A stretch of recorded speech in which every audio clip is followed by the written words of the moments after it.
because a leader must help his country to rise. A good leader Be able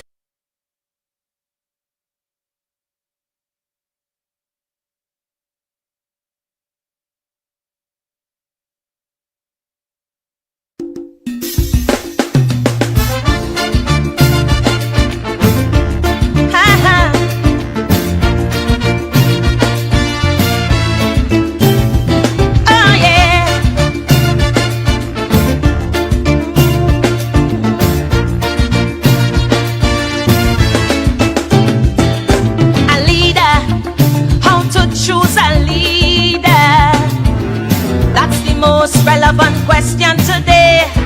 Now that the man retire, people spitting fire, and every talking head having their say. For in this mixed up land that we call Trinbago, many times it does just boil down to race. They say that one side like African and the next prefer East Indian, but it's a way of choosing leaders is a disgrace. Hear why? Because a leader must help his country to rise. A good leader Be able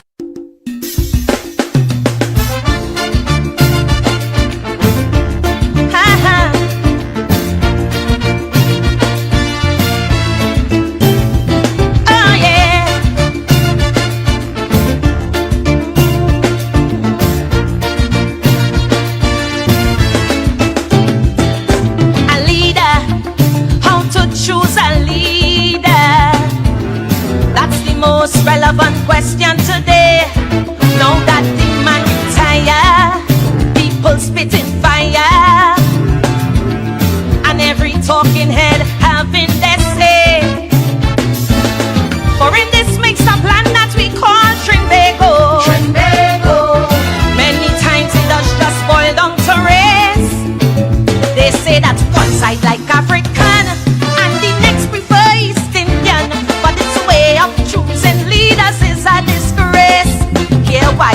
Because a leader must help his country to rise. A good leader Be able The information provided by the speakers and or presenter on Facebook and YouTube is for general informational purposes only.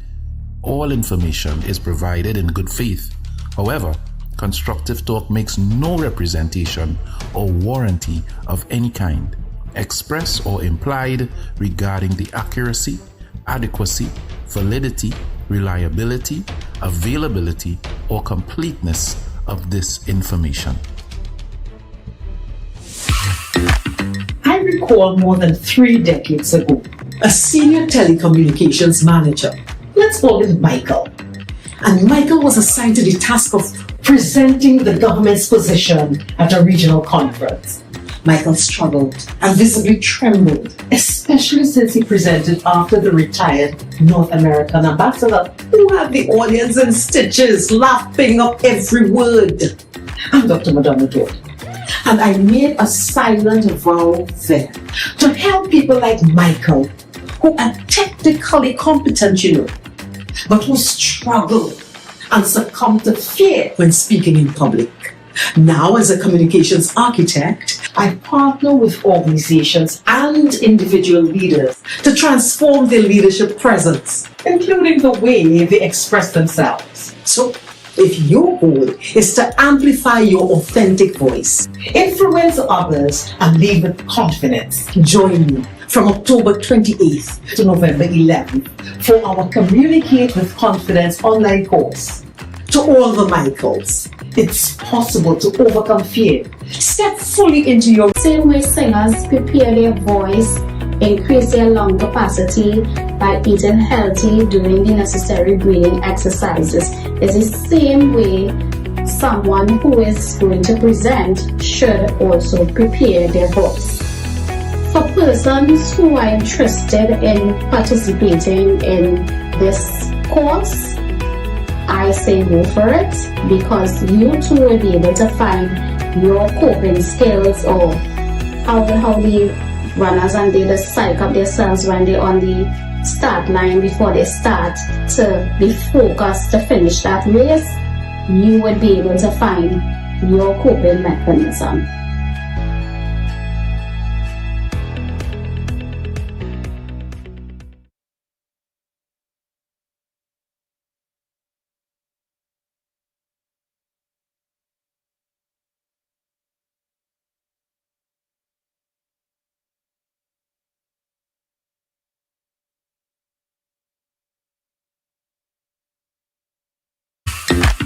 I recall more than 3 decades ago, a senior telecommunications manager, let's call him Michael. And Michael was assigned to the task of presenting the government's position at a regional conference.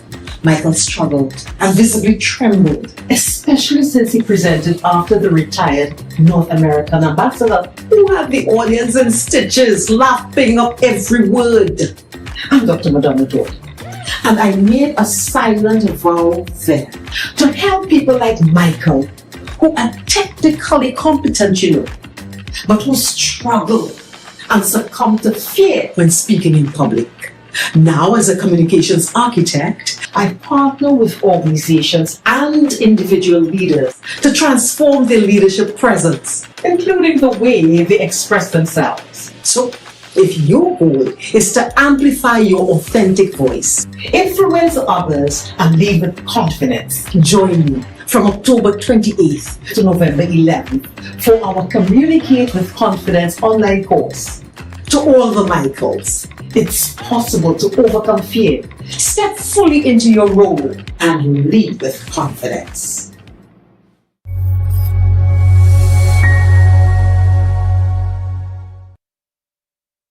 Trinidad, it's back for 2 nights only. The explosive hit comedy stage play by Alan Charles. Why Didn't I Get Married? It's not good for a man to be alone. But what about the black woman? Is the church guilty of keeping women single? Or is there really a man shortage? Come laugh, cry, and think at a show that's more than a play. It's a conversation, not for the easily offended. Saturday, 1st November, 7 p.m. at USC Auditorium, Maracas, St. Joseph. Sunday, 9th November, 6 p.m. at Sapa, San Fernando. Tickets for the USC campus, $200 in advance, $225 at the door. Tickets for Sapa, $225 in advance, and $250 at the door. Get them at USC campus, A&A Pharmacy Port of Spain, Maranatha Bookshop, San Fernando, Living Legacy Pharmacy Arima, or online at theticketsellers.co.uk. Why Didn't I Get Married? Don't miss the comedy that everyone will be talking about. Brought to you by the University of the Southern Caribbean and Focus Arts Promotions.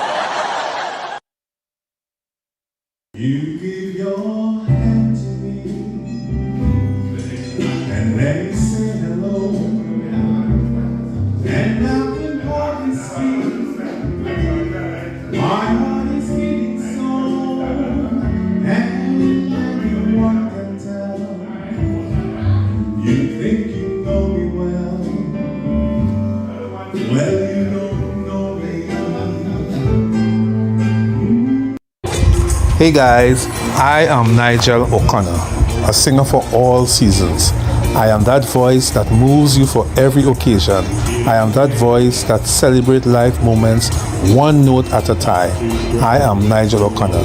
You can contact me at 783-0054 or 754-3154. And oh yes, that's me singing in the background.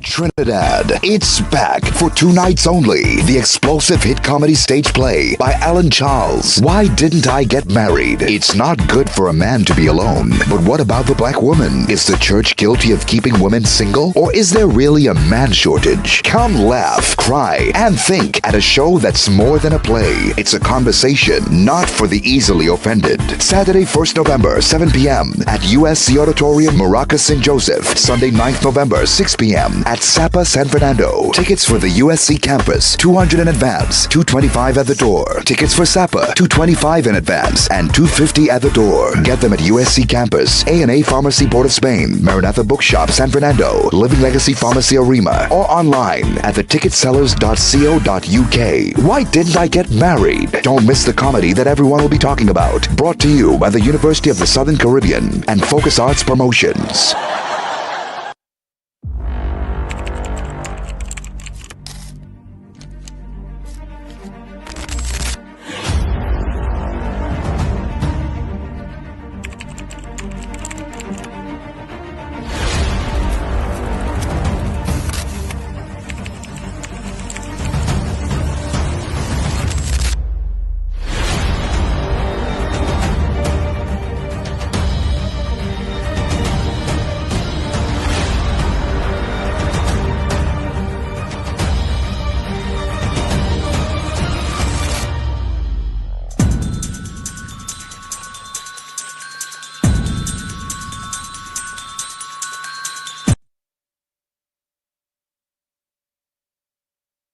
Apostle Dr. Corey K. Grant.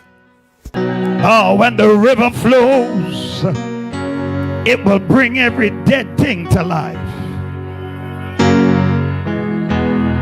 Because he is Yahweh, Alpha and Omega. That's who he is. Invites you to an evening of just worship with the Burton sisters. Jesus, we need a fresh Spoken word.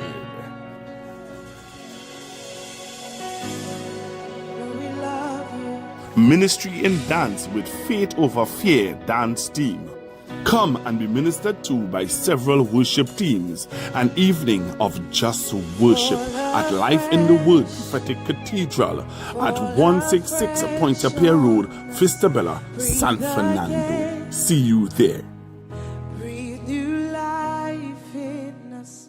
Pour it out. All roads lead to Life in the Word Prophetic Cathedral International, Point Fortin, House of Oil. Oil to Overcome. Deliverance service, November the 6th to the 7th, 6:30 p.m.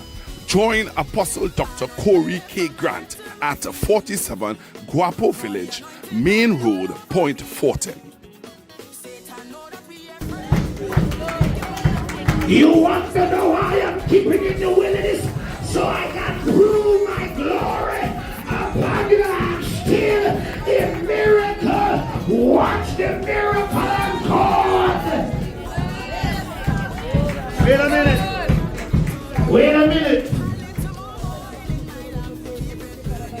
Let me see Sister Carol there a second.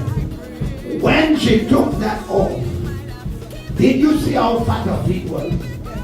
Who saw it? You saw it? Is it the same when she took it off?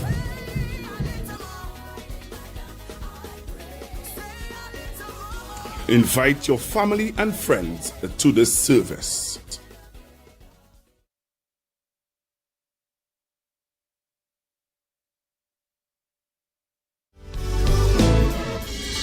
God is the joy and the strength of my life. He moves all pain, misery, and strife. He promised to keep me and never to leave me. He's never ever come short of his word. I've got to fast and pray, stay in the narrow way, and keep my life clean every day, because I wanna go with him when he comes back. I've come too far and I'll never turn. Ooh, God is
Everybody saying that. Everybody saying that. Everybody saying that. Everybody saying that. He's my wheel in the middle of the wheel. He's my joy and sorrow. He's my hope on my road. Say he's my savior. He is my redeemer. He is my all in all. He is my all in all. Say he's my all in all. Everything I need him to be, he's mine. Everything I need him to be, he's mine. Everything I need him to be, he's mine. God, when I need you, you are always right there. Say God, when I need you, you are always right there. Say God, when I need you, you are always right there. You're a friend to the friendless. You are a brother to the motherless. You are a brother to the fatherless. You are all and all. You are all and all.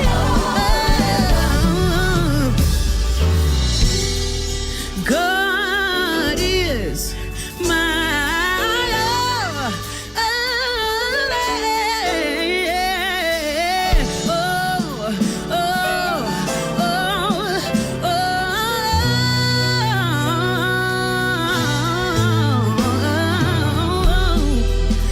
Good, you are my all.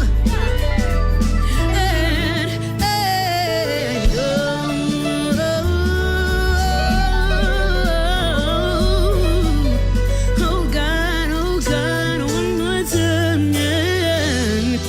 God is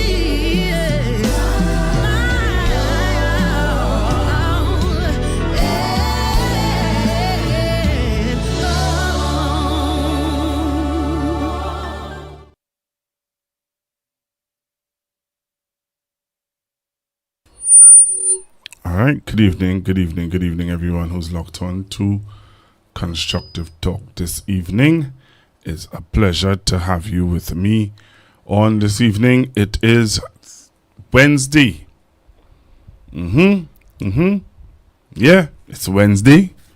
It's Wednesday, and it's a pleasure to be here, sitting and listening and looking and talking, being able to move my fingers, my feet, and just grateful for life, thankful for life.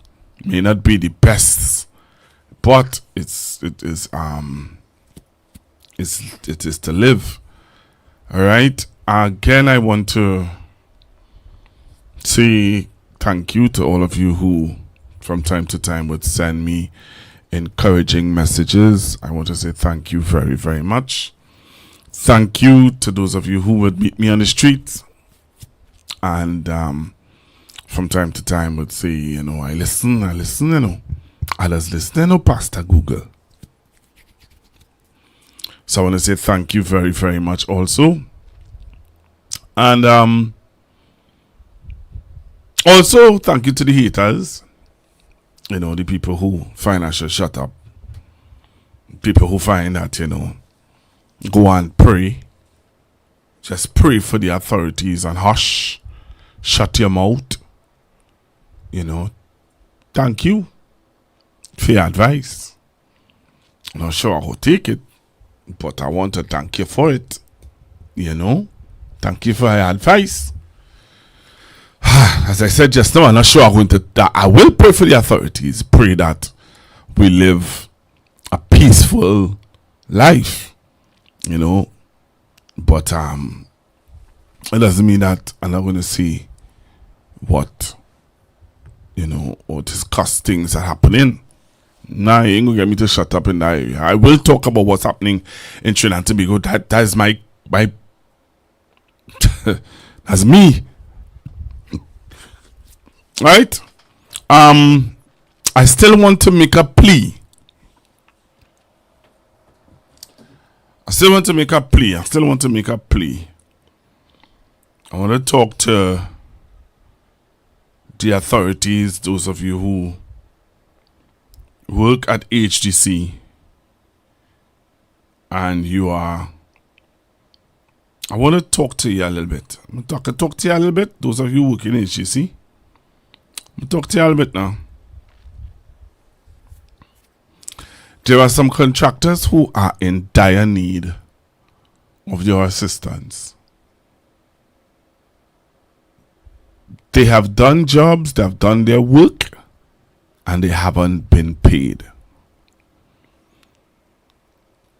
I am reaching out to the authorities in HGC, and I'm asking, I'm pleading, I'm reaching to the point of begging you in HGC to reach out to the contractors who have already done jobs for you and haven't been paid. What am I talking about? There's some of them who would have done work for LSA. They need their payment. What is LSA? LSA is an arm of HGC that would have built homes for the disfortunate persons who were living in dilapidated homes. They would have built homes for them. And they are now asking for payment. You see, the contractor would have reached out to hardware owners. They would have reached out to several persons to do the job that they to complete the work. To complete the work.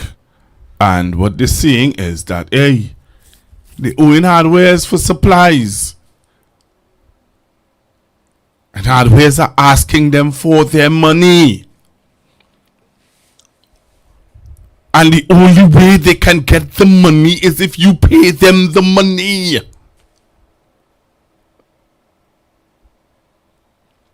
Okay? So I'm asking on behalf of some of the contractors of HGC.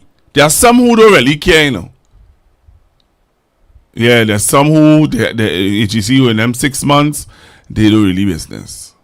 But there are some who HGC is owing for some months and years. And they want their money, please. I'm just asking on their behalf. Also, sanitary, the persons who pick up your rubbish in the communities, it will be very irresponsible of them to not pick up rubbish. That will be a disaster. Because I'm hearing what's happening in Maloney. I'm hearing what's happening in certain parts, Trinidad and Tobago. If they decide that they're not going to pick up any more rubbish, lepo, spirosis will start to hit, because roaches will start to take over certain parts of San Fernando, Cuba, all over. So I'm asking HGC, could you please look into the arrears owed to HGC, some HGC contractors? As I said earlier on, there are some of them who don't care. There's some of them who just don't care. Right? And there are some of them who really need you to look into it. Right? There are really some of them who are really, hey, I wouldn't even get into some of the people business. But they need you to get you know, get a hold of what's happening. Please. So I am asking on behalf of some HGC contractors, please, HGC, reach out to them now. See how best you can assist in however way you can, in whichever way you can. Reach out to them now. See how best you can assist them.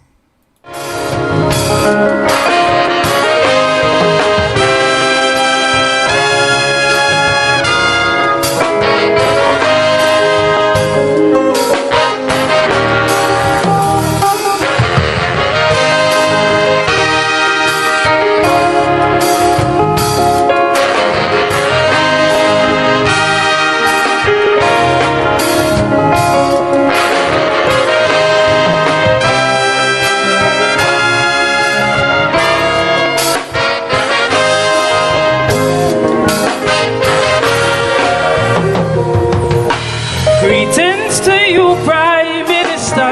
This letter is just for you. My intention was to give you this letter when election was true. But since Dr. Rowley was stepping down, I figured I couldn't wait. I'm reading it now. I'm reading it now. Before it's too late. Before it's too late. I hear people say the PNM wasting the nation's time. I hear people say the UNC go scrape every last dime. And some couldn't choose between bad and worse, so I had to write this plea for the next leader of this country. Cause we need to see a nation full of success. We need a leader addicted to progress. Someone who's not here for the money and always giving us transparency. A leader with a clear destination and a direction that we will see. Most respectfully, to whom this may be.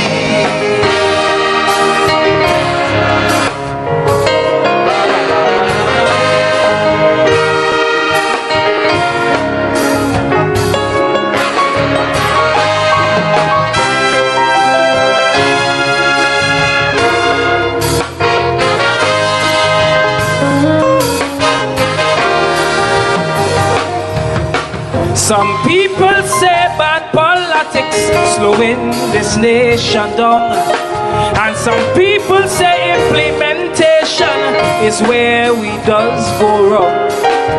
But I say that they both are true, and that's what we need to see to fix our style of democracy. Some people say this moving world keeps on evolving, and some people say our infrastructure needs some upgrading. That's why I hope this letter you read for these issues to resolve, so sweetie auntie could start to evolve. Cause we need to see ministries that competent, information you'll get in 10 seconds, public servants who will answer the phone and give you advice with a pleasant tone. A bank run should take you the whole day. It's time we stop playing that war we will see. that what we will see. Most respectfully, To whom this may be.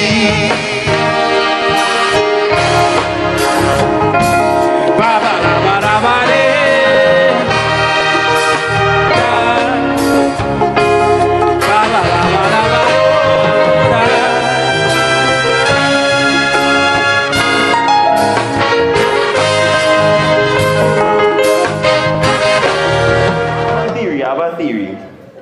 I think every time you drop your child, they just lose some IQ points. You know what I mean? Mom, in the white dress, what you do? You do HR? You get dropped 17 times. It wasn't your mom though. Trust me, trust me. Every human being that start off as an astronaut who could paint the Mona Lisa. You get dropped, doctor. You get dropped again, engineer. Can you imagine how much times the Minister of Homeland Security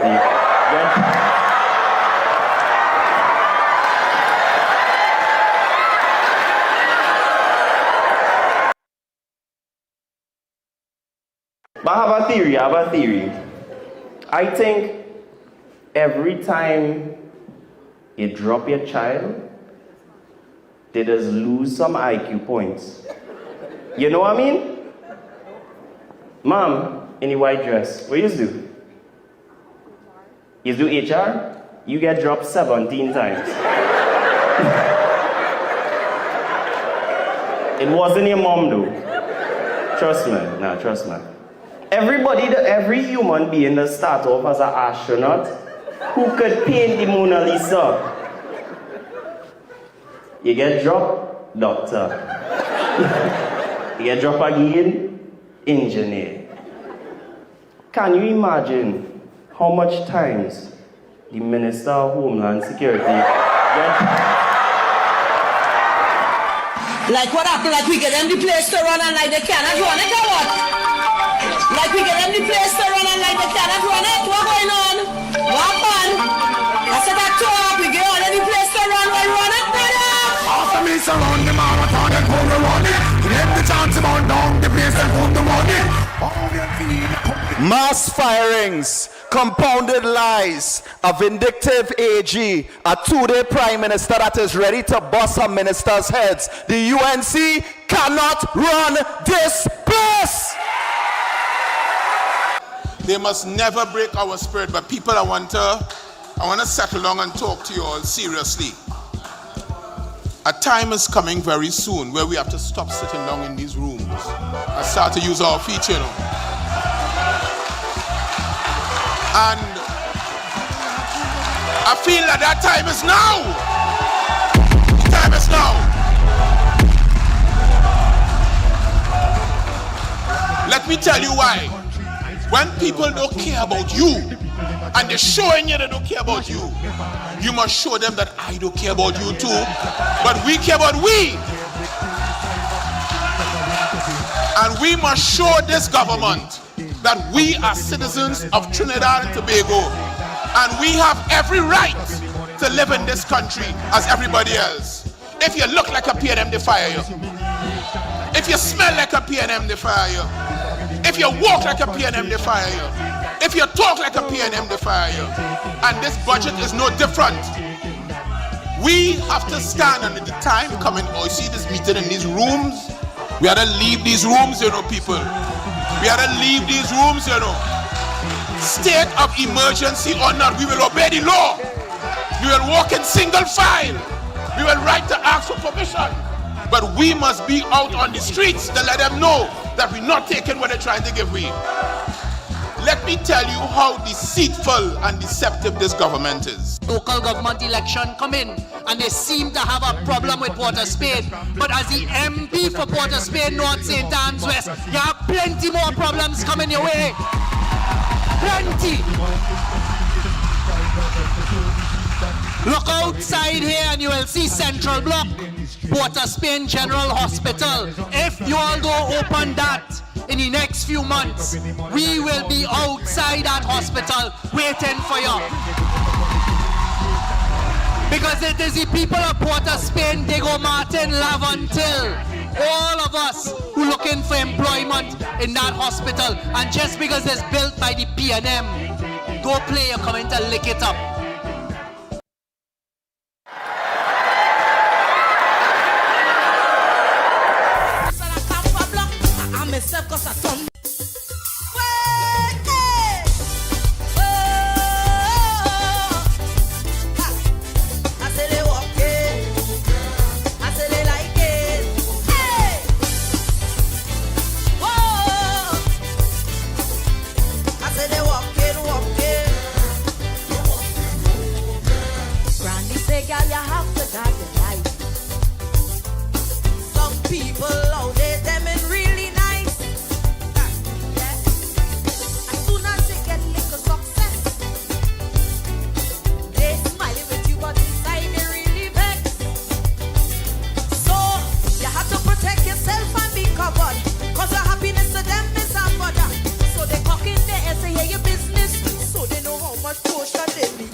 rather use Obia and get your life instead. Cause they walking. Watch them. Some of them envious people in. Trust me. Look, all this stop it. Wait and fall. Yeah, I say they walking. I say they like it. Hey. Whoa. I say they walking. Come on, yeah. Hey. Be careful who you're calling your best friend. Some of them come in your life to cause problem. Some woman will do anything to get a man.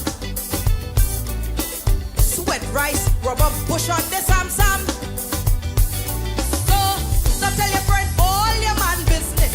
You talking, she making a checklist. While you bossing, I'm a friend from senior sec. She by the Obia man sacrificing your neck. Cause they walking. Watch them. Some all your good best friend in. Trust me. But some of them just play the camera shots. Always talking about morals and standards. But the slitting both pig and chicken neck. Just to get the best friend house fun for some sex. Cause they walking. Watch them. Some all your good best friend in. Trust me. Look. Stop it. Wait.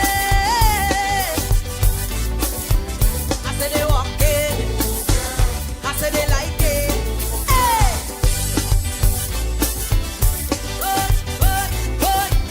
I said they walking. Don't say I say, but this is what I hear. Some Caledonians do it when competition there. Yeah. You're saying why the soca artists in the thing. But before soca is Calypso I started in. So, yes, I'm holding my arms like all rounder. Don't want nobody pass and bouncing my shoulder. I walk with blue soca, priest and a camper block. I'm myself cause I don't know they do. They walk on, they like it. Watch them. Some of them Caledonians in. Trust me. I'm a blue back tonight, I ain't playing. I take a blue soap shower this morning. I still find that wasn't enough blue. So I did walk with me whole father super blue. Cause they walk in. Watch them. Some of them Caledonians in. Trust me. Look. Stop it. Wait. I said they walk in. I said they like it.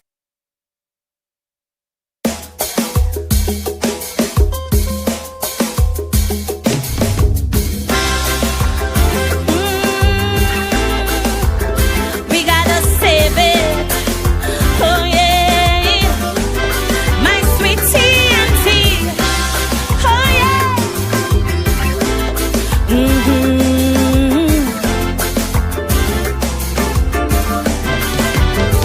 We used to sing sweet, sweet Trinidad.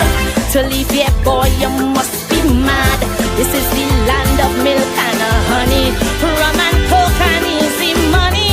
While those verses we were singing, alarm bells kept on ringing. Pundits on each pulpit saying, oh heart and oh soul decaying. Suddenly we wake up to a living nightmare, not bliss. While editorials ask, how did we ever come to this? But so long we hear it, you got to stand up and be counted. But daily we're intimidated. Every day our next to witness silence while we recoil from the violence. All right, so let's get into this evening's program. And you know, yesterday we were talking to Mr. Brian Manning about the 10% and public servants being promised 10%. And yeah. Yesterday we were talking about that. We were looking at it. We were asking, well, you know, I was asking Mr. Manning to explain the process, because apparently some people don't think that it is impossible. So I would have asked Mr. Manning to explain the process. I think yesterday somebody Somebody. Who sent it to me? Somebody sent it to me. Somebody taped Mr. Manning on my program. Yeah. Yesterday, somebody taped Mr. Manning on my program. And, put it out there. When I saw it, I was really shocked. When I saw it, I said, Mr. Manning, get through, boy. You know what I mean? So I saw it and I said, hey, wow. So yesterday I had Mr. Brian Manning on my program, and somebody taped it and they put it out there as a social media blog. So one of the social media bloggers taped Mr. Manning yesterday on my program. And the man, how much views it have now? It are real views. Real views. I said, wow. So I want to play for you. I want to show you how Constructive Talk making waves now. Oh gosh. Hey. So I'm pulling it down here now to show you guys. So yesterday, Mr. Brian Manning, Member of Parliament for San Fernando East, was on Constructive Talk. We were talking about the budget. We were talking about the budget, and we talked about in the news, what was in the news, where Felicia said that, hey, the workers are going to get their 10% for Christmas. You remember that? And Mr. Manning would have cleared it up. And he would have explained. So take a listen to this now, Leah. Take a listen to this. Even if it was approved tomorrow morning, right? You still have to go through the work cards and time cards of every single public servant that falls under this agreement. That's close to 100,000 plus people, right? And it has to be done manually. You have to bring in people who are on vacation from the public service. You have to hire contractors, and they would have to work around the clock between now and then. I went through this 2 years ago. It was a painful process, and we still couldn't complete it until about March or April, right? And that was 2 years ago. There is absolutely no chance of public servants receiving 10% before Christmas 2025. There's no chance of that, even if they agree tomorrow morning, which they have not and will not. And plus, besides that, there's no allocation in the budget for it. The government cannot legally make that payment without coming to Parliament to have it approved. It is not possible.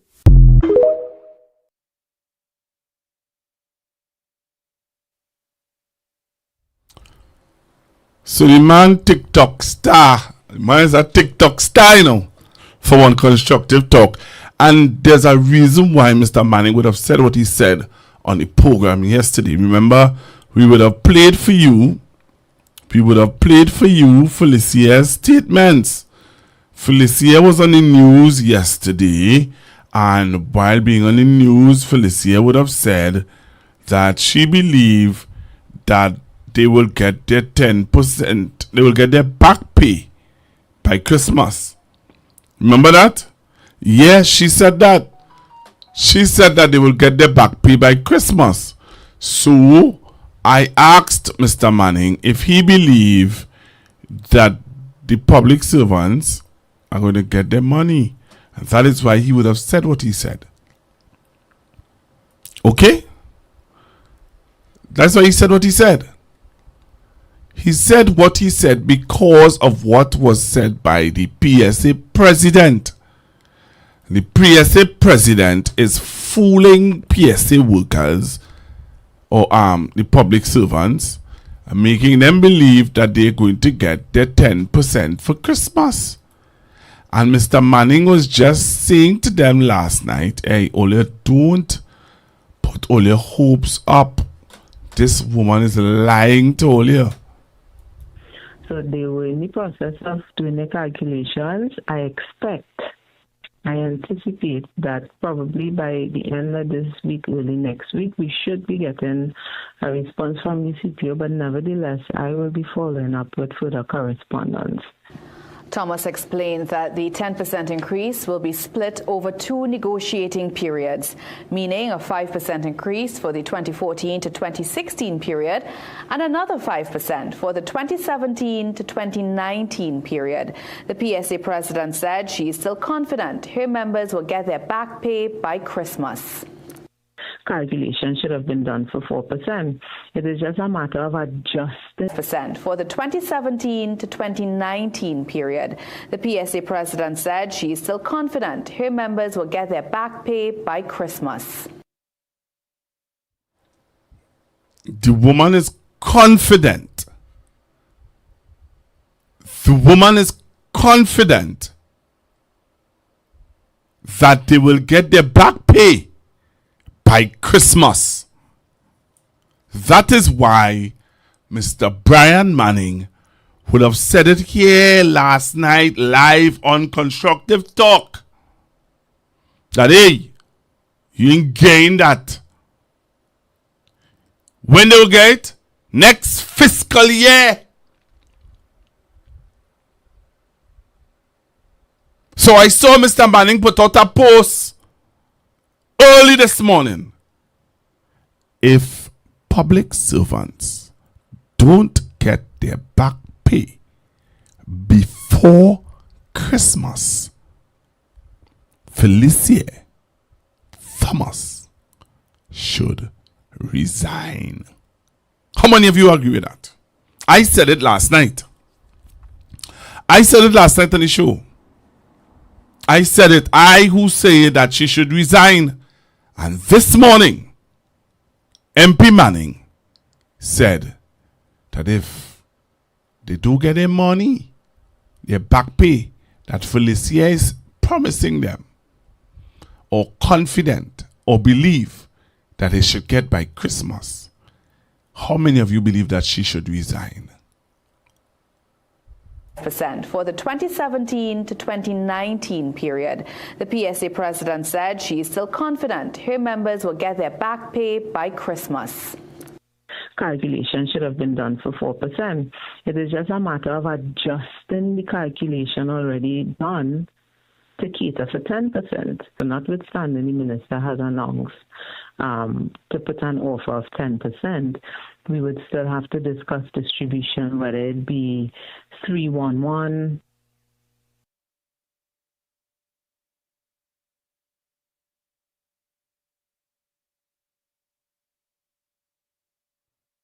So my question this evening is, and I'm going to take some calls on it.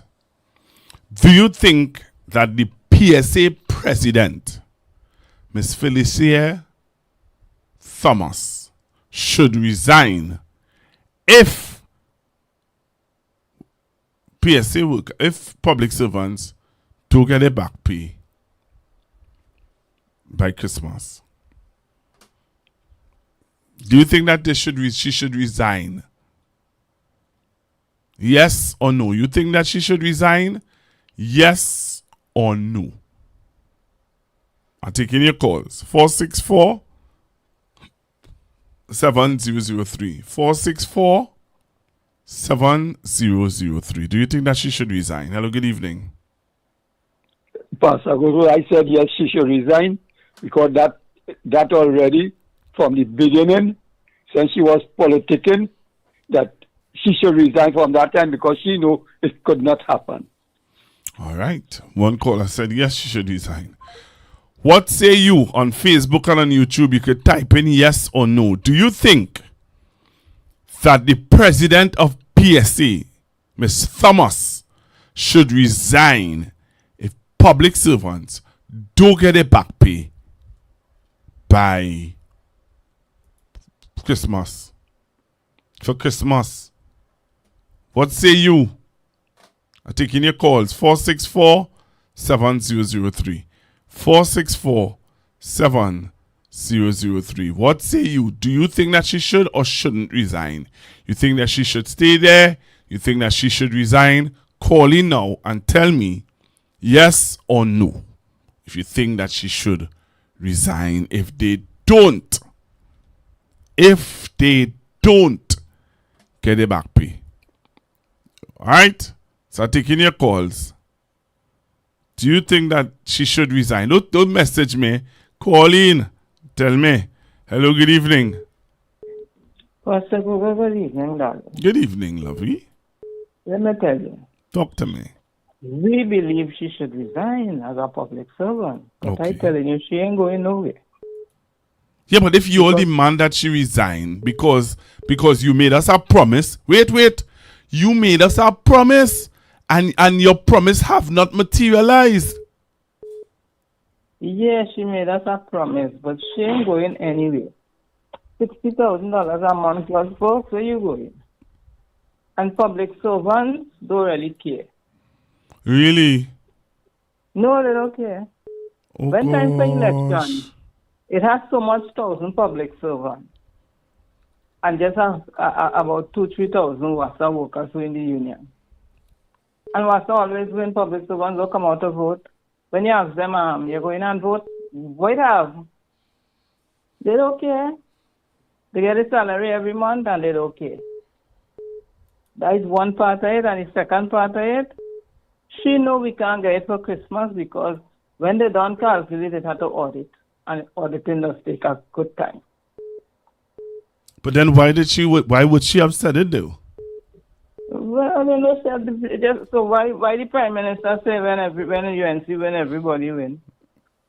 They have to keep you right there. They have to hold you. You have an expectation, that is all. But I telling you, public servants of themselves, a lot of them, they really don't care, you know. Once they get a pay every month, them cool, you know. Okay, Mom. Okay, then. Thanks for calling. I love you. Thank you for calling. Telling me the truth.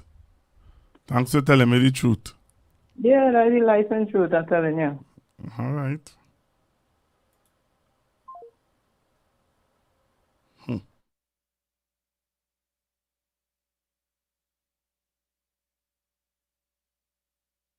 Hello, good evening. Yeah, good evening. Good evening, sir. So whether I am a public servant, so whether we get it back pay for Christmas or we get it next year, January, February, that's okay. We didn't get any for 10 years. I can tell you that. Okay. So you can prove me wrong if you feel differently. No, I'm not here to prove you wrong. I am just saying that if that's why I have to accept what you're saying because the lady just said it. The lady who called just now. We didn't get anything for 10 years. All right. So if we had to wait from December, January or February next year, no, but if you don't get January, if it don't get January, February next year. If you don't get January, February next year. Listen, if we don't get it January, February next year, and we get it March or April, it's still okay. You ain't getting it March or April. You ain't getting it March or April either. Right. So no. Listen, we're not extending time. Let me just speak reasonable to each other here. If we don't get it for Christmas and we get it sometime next year, the late half of next year, no problem because we was there for 10 years and we didn't get anything. Okay then. All right. Have a good night. Same to you. That's what I tell you, know, people don't care. People don't care. That's the reality of it. People don't care. Look, the man call and say it. They don't care when they get it, once they get it, if they get it. They don't care. They ain't get nothing for 10 years. First 5, when Dr. Rowley and they came into a recession. Right? The central bank governor, Jawala Rambarat, said 4 consecutive growth. So, the country was officially in a recession. You couldn't get it. You don't care about that. No, you don't care about that. Then after that, what happened? We went straight into COVID. Try to erase COVID from your mind because 9 years, 10 years, you ain't getting nothing. Could you have gotten it? But you don't want to hear about that. No, forget that. No, those things didn't exist. And don't start me, no. Because I will play the recording of the central bank governor.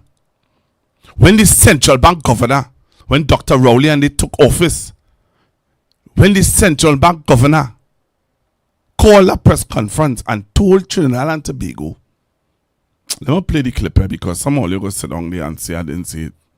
How I just talking and I don't know why I say it. Hello, good evening. Hello. Hi, good evening. Good evening, Pastor Google. I just called you back to tell you. So I tell you. Yeah, you really too. And let me tell you something, Mom. Why you think I did not engage him or didn't continue the conversation? You know why? You know why, Mom? Because you told me, you explained to me just now. You said, Pastor Google, they don't care. So why must I know? Why must I know? Engage him or try to reason with him? Nah. Pastor, let me tell you something. I'm a public servant for more than 40 years, and I know how they operate. Public servants just don't care. All they make sure they get a salary and the month done, them not. They're all right. They in case it's $5, $10, $20 once they get it. Right? Yeah, Mom. So he's saying they ain't get nothing for 10 years. But who caused them not to get nothing for 10 years? Mom, before you come off, oh gosh, I'm glad you called back. Mom, you remember under Dr. Rowley when Finance Minister Imbert sent an envelope to Watson Duke? You remember when the CPO sent a proposal, how much for Watson Duke? What did he say? I have it here, but no opening it. Well, right. I tell you, I understand it was at 9% for 3 years at this point in time. Man saying opening it. Who cares? No public servant ain't care. So say what? That is exactly what's going on with public servant. They just don't care. Wow. It have a few passionate ones. But Yeah. it has some, they really don't care. Wow. The majority, they really don't care. Wow. All right, darling. Thank you very much, Mom, for calling back. And that is why I did not engage the caller. Because this lady set me straight. She made sure and said to me, Pastor Google, this is what it is, you know. Don't fool yourself. Hello, good evening. Hello, good evening. Hi, good. Hello. Hi, Hello, good evening. afternoon. Hi, good evening. Hello, good afternoon. Hi, good evening, caller. I'm just responding to your last caller who was saying that they didn't get anything for 10 years, Yeah. but they didn't accept the offer that they got. So that was kind of disingenuous. Okay.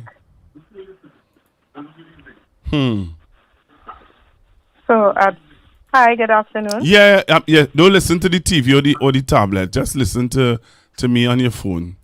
Oh, sorry. All right. Yeah, I was just listening to the caller, not the lady that just called, but the gentleman, and he was saying that they didn't get anything for 10 years. But why you all didn't get anything for 10 years? Because your PSA did not accept the offer. Right. So I don't understand His where reasoning. you didn't get anything for 10 years. Hmm. You got our offer. It's just the PSA didn't accept it. Right. And I'm thinking, okay, so next year, if things not looking good, if the government don't get the kind of revenue that they need to have in order to pay public servants, what will be the state of public servants who did not, those who did not accept, what will be their position? Interesting. That's a good I am question. not a public servant. Mm-hmm. However, my husband is a public servant, but I am thinking, and personally for me, I believe that the UNC government and the PSA, they were kind of in cahoots together for quite some time. When I look at things that is happening, I believe that this UNC government was in cahoots with many sectors of society. Even their regional corporations, like by not doing any work and not doing anything. I think about things when she said the the fight is on land, not on the sea. Yeah.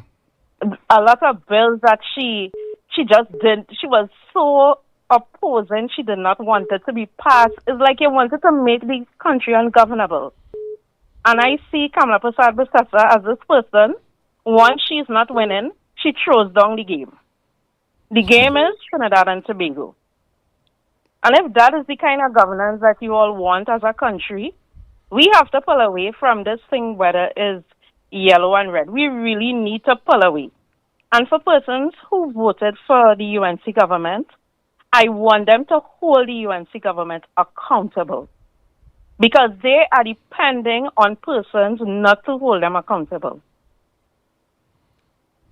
Because even when you're looking, I was looking at the Standing Finance Committee, and I'm like, simple questions being asked. Khadija Amin, who could articulate herself so well, and I'm looking at her fumbling, looking at the chairman. You're not in school. This is not your money. This is taxpayers' money you all talking about.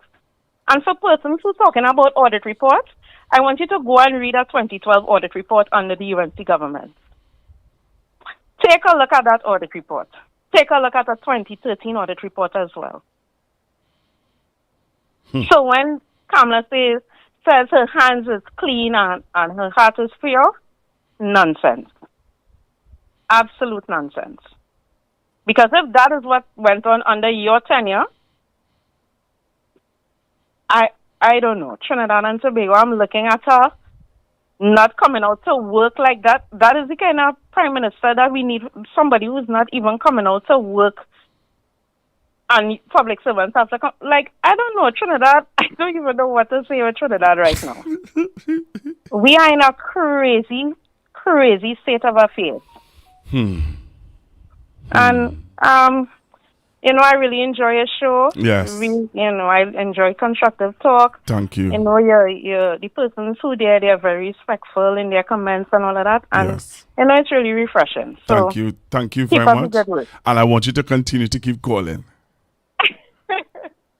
I will. I just listen. I just want to call. But, I just want to get emotional because, I'm looking at this thing and I'm like, and I look at my children and I'm like, wow. Is that the future that these set of games, these set of misinformation, this set of, I don't know. Wow. And I'm not saying that PNM did not do, that they are 100% good and things, but I'm not saying that. Right. But from the brick by brick, the UNC government has been built on lies. Yep. On not being real with the people, not coming out and saying, hey, and I think that is what we couldn't take from Dr. Rowley. Now, I used to say it have a better way to say things. Right. Because not everybody, for somebody, they will be like, yeah, he being straightforward. And for another person, it will be like, nah, I want him to, talk to him better. But for me personally, I always see him as a straightforward person. Right. What you see is what you get. Yes.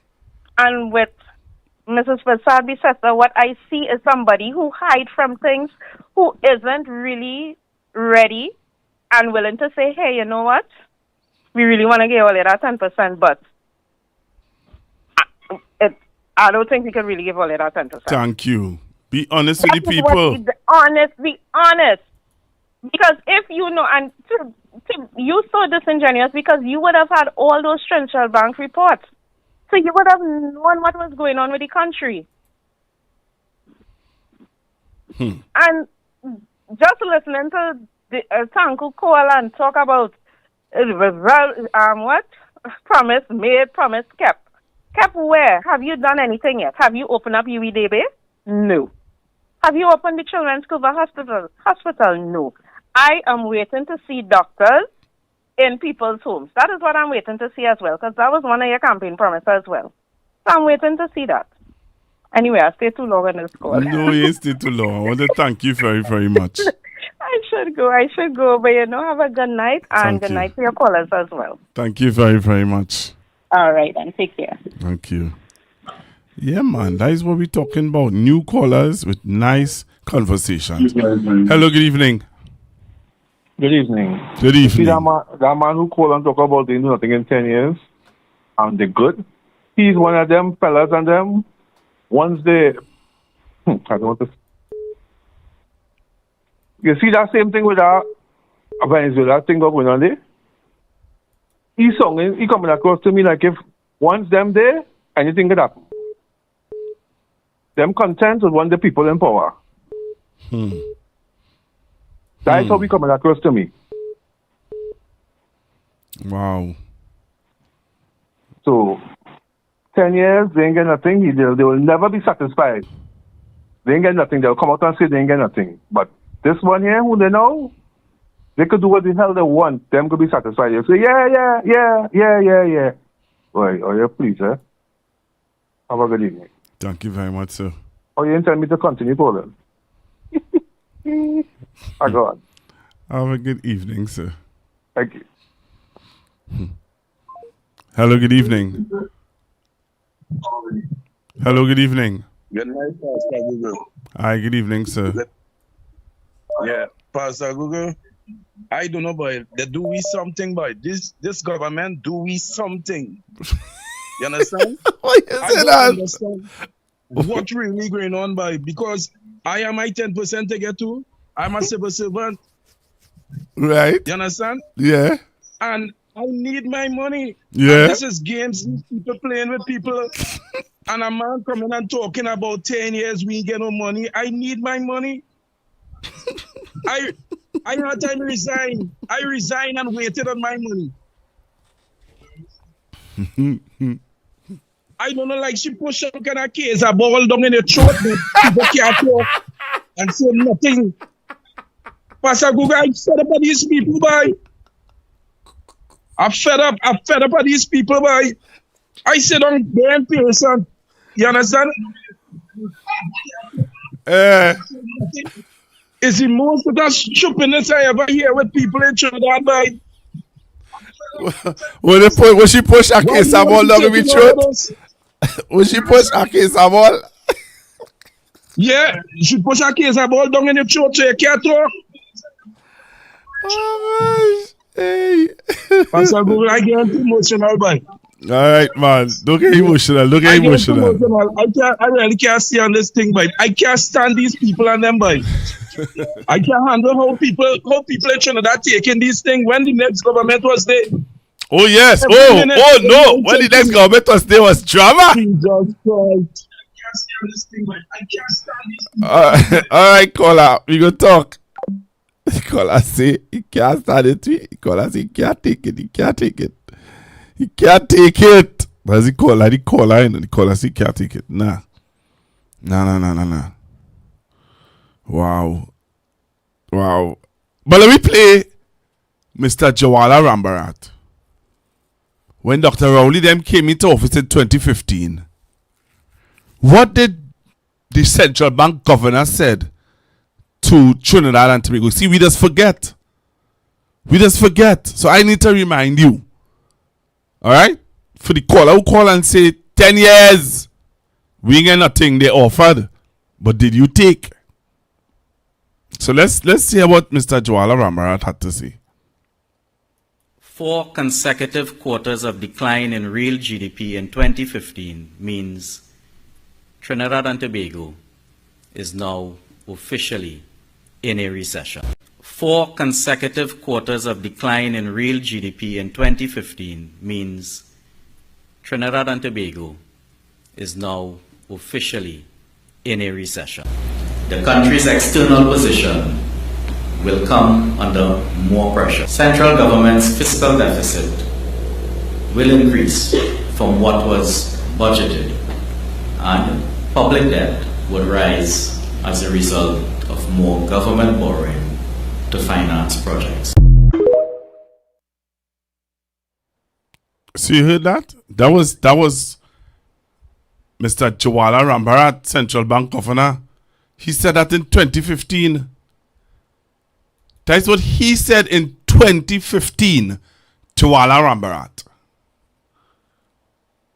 We was in a recession, brethren. But you don't want to hear that. You don't want to hear that. But I want to remind you all of something that a lot of people forget about. Take a listen to this. Finally, it's exactly 4 years since the first death was confirmed from a new virus that became known as COVID-19. In the first year, more than 3 million people died, according to the World Health Organization, a figure that has now gone up to almost 7 million. As far as the economic impact, the pandemic wiped an estimated $2 trillion off the global economy in 2020, a hit that is yet to fully recover from. And What she just say? What did she just say? Only trying to wipe this off of people's minds. But listen to what this woman just said to us. Constructive talk. We don't play games here. We play reality and truth. Listen. Finally, it's exactly 4 years since the first death was confirmed from a new virus that became known as COVID-19. In the first year, more than 3 million people died, according to the World Health Organization, a figure that has now gone up to almost 7 million. As far as the economic impact, the pandemic wiped an estimated $2 trillion off the global economy in 2020, a hit that is yet to fully recover from. And governments around the world are still facing the hangover of trillions of dollars of debt taken on during the pandemic. I talked to Oliver Cornock, Global Editor-in-Chief at the research firm Oxford Business Group. He told me about some of the lasting changes COVID has made for the economy. Well, as you say, Sally, of course, it's important to recognise that human cost, those huge numbers of very ill people, those huge numbers of deaths, but also the if you like, economic hangover, which you rightly identify. And of course, that does then morph into some social impact as well. Crudely, the growth picked up after the pandemic died down. We saw a high level of growth in 2021. But then, of course, the economic narrative moves along. And we've seen this combine, the after effects of the pandemic combined with other things such as the invasion of Ukraine and the inflationary pressure to create economic problems that we're feeling now. But in terms of some specifics that are related to COVID, look at the workplace, working from home. You rightly identified that I no longer sit with you. Lots of people are working remotely. You look at the City of London. So for those of you who think that, I like to spread propaganda and like to play games now, I don't have time for that, I don't have time for that. So in 2015, our country was in a recession. Dr. Rowley and they juggle it, and they took us through it, and we were able to stand up as a nation. Boom! COVID come and hit. But there are people in this country who pretend as though COVID never existed. But you just heard what's happening in the UK and how the UK is still grappling. How much trillions of dollars the globe would have lost. But we pretend as though those things don't exist. Hello, good evening, caller. Good evening, sir. And what is the good thing about that budget plane over there and people have to consider? In the period of our government steering us through COVID, the last governments, no one lost their jobs. In the budget presentation pass, I saw the member for the Ministry of Energy reading out the figures of the drawdown on the HSF. But those drawdowns on the HSF did what Pastor did. They enabled the country to keep moving. It enabled salaries to be paid in the public and private sector. It enabled us to run the parallel healthcare system. We were the only country to be doing that, right? It enabled the government to give food support across all the regional corporations and to MPs. Remember that? All the 41 MPs were able to access extra food card to give the constituents, in addition to the government getting food hampers and also the boxes, the vegetable box. Remember that? The food boxes? Yeah. But we forget that, right? And look at this. We moved in 7 months from a stable triple B negative rating, stable, right? In the economic outlook before the election. In 7 months, that moved to negative. Growth for this year, this fiscal year, was projected to be a modest 2%, up from 1.8% last year. It is projected now to be only 0.8%. Right? And for fiscal, well, in the mid-year review to come, it may be more startling than that. But you see that 4 trillion in the world economy, watch how you have to factor that. You have to factor that into how the supply chains were interrupted. Because remember, during COVID, the supply chain wasn't only interrupted by the pandemic, but you had the blockage of the Suez Canal by the mega container ship. Remember that? Yeah. And that took some time for that to be cleared. And here was what happened to our small microeconomy here in Trinidad and Tobago, connected to the world as it is. We're not able to print money. America is able to do that.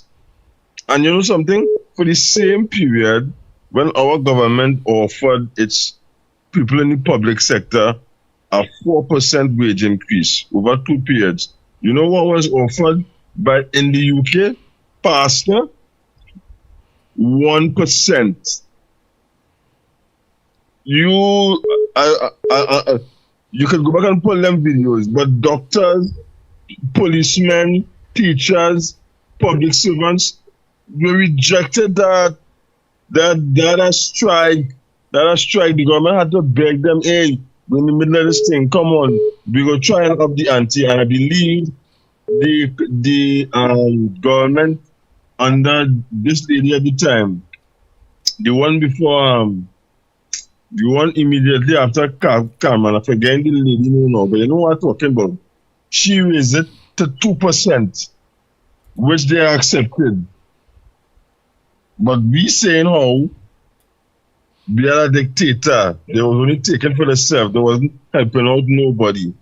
And you know what thing I point people to again, Pastor Google? Tell me. How many blackouts and shutdown of the major utilities we had during the COVID period?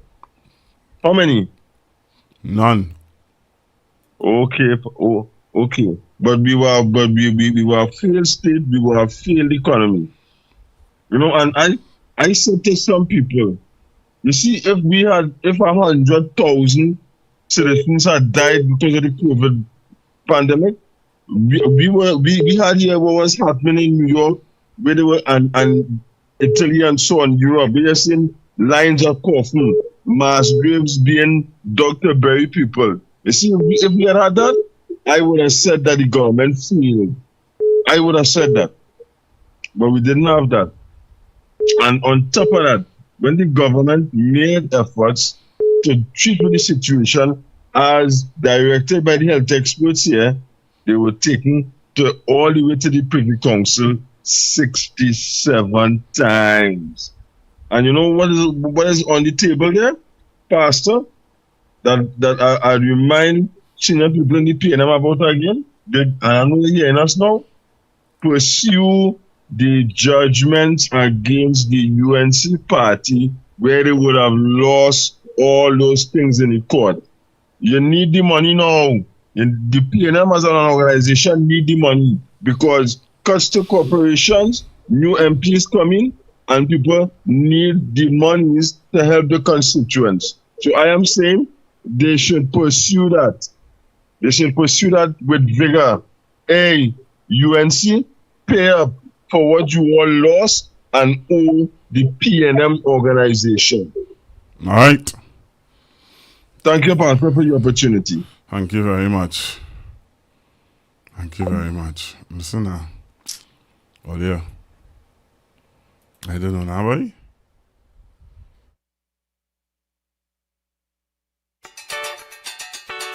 Oh, Lord. Bad maths, you know. Poor people, boy. It feel like they beating me 1 by 1, 2 by 2, it's a 2 by 4. The more we add to the table, they keep taking away more and more. 99% suffering, and they say and enough for sure. Plus the 1% controlling 100% of the lives of the poor, lives of the poor. It's not enough, it's not enough, it's not enough, it's not enough, it's not enough, it's not enough, it's not enough, it's not enough, it's not enough. Lord, it should take our power from a Rima to town. It's not enough. But daily is almost 2 hours long. It's not enough. Every month is another 1,000 in years. And when salary come, you don't know when it's last. Lord, it's not enough. $5 to take a short drop. 10 to town with a million subs. Can depend on the bus, cause the system flop. So you're spinning like a top on your body. You must say, Martin. You must say, Martin. You must say, Martin. Yeah. If they have enough at all, and you must say, Martin. You must say, Martin. You must say, Martin. If they have enough at all, no. If they have enough at all. See me them on way salary empty and cheap. That is how much money. It's $3,053 monthly. And after your parent and you buy groceries, that is over $3,000. You can't even pay transportation fee. Yeah, what you reaching to? Oh, it's not enough. You need cash so you sweep and mop. So you don't end up bankrupt. School fees and bills, none of them don't drop. You stay for it, stay top time. You must say, Martin. You must say, Martin. You must say, Martin. If they are in my battle, you must say, Martin. You must say, Martin. You must say, Martin. If they are in my battle, no. If they are in my battle, Lord, the price of mortgage sky high.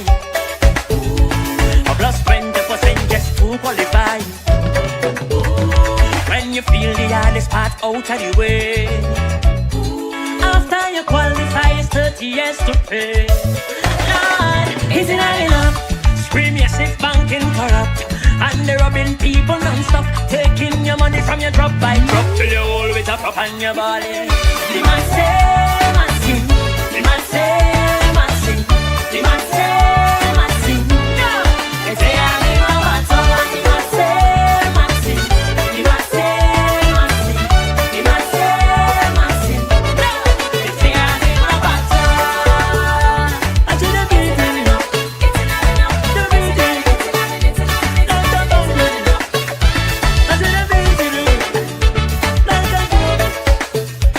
Like a drum. Don't do the drum. Because I feel like they're beating me 1 by 1, 2 by 2, it's a 2 by 4. The more we add to the table, they keep taking away more and more. 99% suffering, and they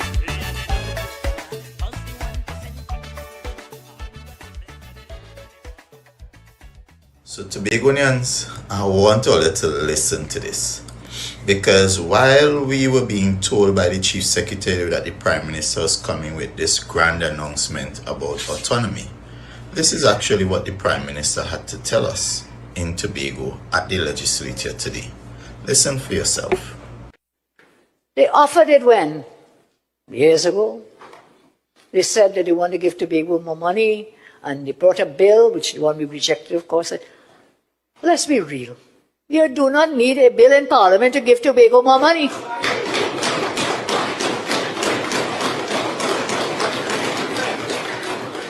And we proved it. We proved it. Did you see I bring a bill, whether 20, whichever, which year, to improve your allocation? No. No. So there you have it. The Prime Minister is trying to give the impression as though 5% is more than 6.8%. You call that mathematical gymnastics. Because she's boasting about giving Tobago 5% when she rejected a bill that guaranteed Tobago 6.8%. But what is even more devious and deceptive, and what Tobagonians need to pay attention to, is the fact that while we were hoping to hear some kind of pronouncement and announcement about the way forward for Tobago's autonomy, she's basically saying autonomy for Tobago isn't a priority. And once you get 5% in her book, that is enough. And therefore, Tobagonians, you have been warned. The UNC is deceitful, they are deceptive, and you need to pay close attention. Minister Kamla Persad-Bissessar delivered several promises during her official visit to Tobago yesterday. Today, we asked Tobagonians if they are truly satisfied with the outcomes of her visit. Here's tonight's People Say. The People Say, brought to you by Excel Health TT, the official supplement of the CPL. Very grateful for the money that she said that we could get, even though we get 8% already, said that we could get extra. So we could always put that to some other kind of use or something that could help the island. She did deal with Tobago and some of the issues that we have here. Okay? So, I would not say I'm not satisfied. Right? It's still early. She did come. That is the most important thing. No, absolutely not at all. Because the promises that are made, I am sure there are none of them that finance is available or mentioned in the budget. From what I heard, and I'm really satisfied because when people not happy, you could never be satisfied with whatever visit, with whoever coming for whatever purpose, you know what I mean? Because you feel like if you're drowning and we kind of suffering. Yes, I would be, because she is seeking to encourage us in a better relationship with Trinidad. This is how some people feel right now, that Tobago needs to get more money. And the Prime Minister, in all fairness, she wants to engender a better relationship between Trinidad and Tobago. Of course, my darling, I do. But what I feel happy about, you see that quarry up in study pad there? For the past years, a lot of batch coming in and taking out aggregate, and nobody answer to nobody. The People Say, brought to you by... I want to start by reading a quote for you that is trending online now. Someone sent it to me and I saw it so many times. I think it's good for us to read this quote. I'm sure when I start to read it, you will be familiar with it. It says, out of hatred for the cockroach, the ants voted for the insecticide.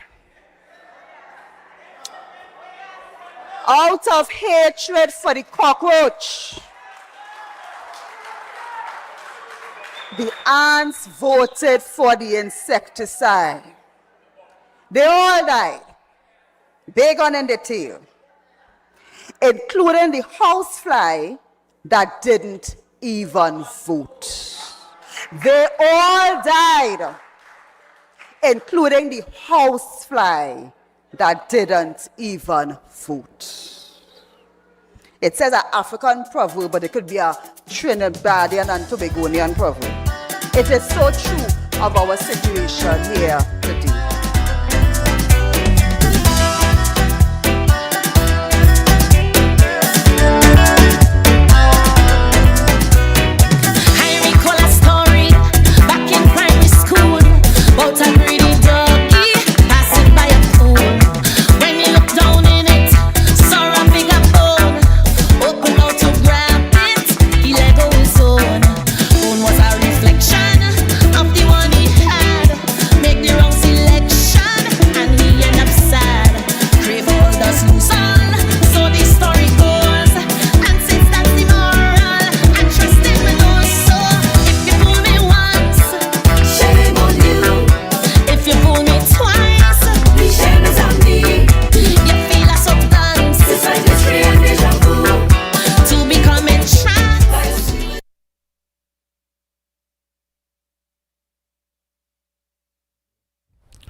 I'm going to walk to the phone lines. Hello, good evening, caller. Hello, good night, Pastor. Good evening, sir. Good afternoon, Pastor. I did tell you last night about some for the students who blind and they don't care and they believe in solution. Hello? Yes, caller. I did tell you about some police ones who blind and they believe everything police says, and they believe and they believe and they believe. I did tell you that. Yes, caller. Yes, he's one of them. I know that one. That's one of my co-workers. They don't care how long it takes. They don't care if they got duped because clearly the man said in the physical package there is no option for football. But this man, this individual, come and say he don't care. He wait 10 years. So you can. When you say he don't care if he had to wait 10 years. He say he wait 10 years. He don't care. He say he ain't getting nothing for 10 years. So he don't care how long he had to wait here because he ain't got nothing for 10 years. Now he say. So he don't care. So that time could run rings on he don't care. So if I can come on like every time, he don't care. The 15th of next month will come and go and he will get the money. He don't care. No, he don't care. So you know why? PNMD. That is the whole thing. Them don't care what the house. They don't get it sort much nice and come to cool and quiet. But you know what? PNMD. And that's the whole thing. They want to find silence for people, but you know what? PNMD. That is the whole mantra. Them don't care if they have to eat cooks and cheese. 7 days a week. Once PNMD, they will do that. That is the mentality. I work with these people. And the man who called me, I know him very well. I wouldn't call his name, but I know him very well. He called it, he come to combat him. But that's what he is, you know. But I don't handle him. He come to combat him. But your experience is you sense him long time. He come to combat. You feel them not like how we talk about it. Every day when I go to a pastor, I begin cut out what me don't care. Because I realist. Anyhow, we talking about this 10%. We don't really care. Well, the main thing is PNMD. Say they don't care. Anyhow, I will lock on listen. We finish the topic. Thank you very much. So I played for you 2 clips. I played you one of the minority leader, Kelvin Morris. I played you Mr. Kelvin Morris and what he had to say about the visit by the opposition, by the Prime Minister, of Trinidad and Tobago. I played for you what he had to say. You listened to what he had to say. Right? I'll play it one more time. Because yesterday, we were talking about Tobagonians. Yesterday, Brian called in at the end of the program to say that the Democrats would have learned from their mistakes. And he hoped that PNM people learned from their mistake. Really? So I played for you what the minority leader had to say. Let me play it for you one more time. Let me play it for you again. I'll play it for you again. Listen to him again. So Tobagonians, I want all to listen to this. Because while we were being told by the Chief Secretary that the Prime Minister was coming with this grand announcement about autonomy, this is actually what the Prime Minister had to tell us in Tobago at the legislature today. Listen for yourself. They offered it when? Years ago. They said that they want to give Tobago more money, and they brought a bill, which the one we rejected, of course. Let's be real. You do not need a bill in Parliament to give Tobago more money.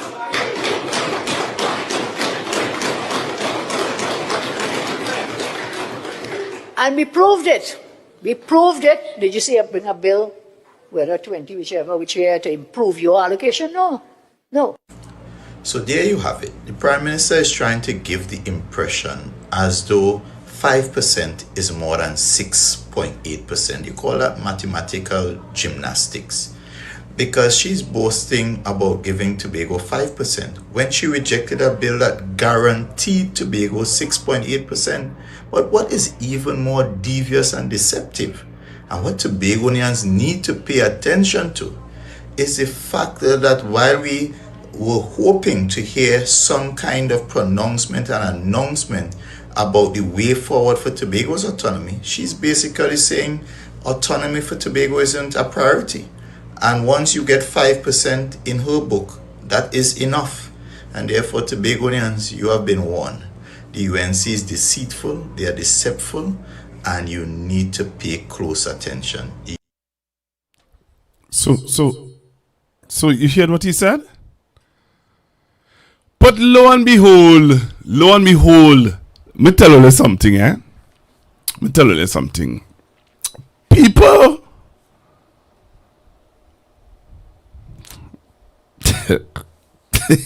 you know, I should say it, I should play it. I want to play something for you. Because, you see, there are some people who are waking up to the lies of this government. You know? And there are some people who are sleeping like Alice in Wonderland. We're talking about Pastor Google. There are some of their supporters who are not happy, you know, and calling them out on their lies. While some of you are tripsy-turly to the tulips. Monday could fall on a Wednesday. I hear Miss Bissessa say something. She say, war? Trinidadians care about any war? And they just had a big carnival in Tobago. Will they care about any war? Really? That's what the Prime Minister see earlier. Right? So take a listen to this now.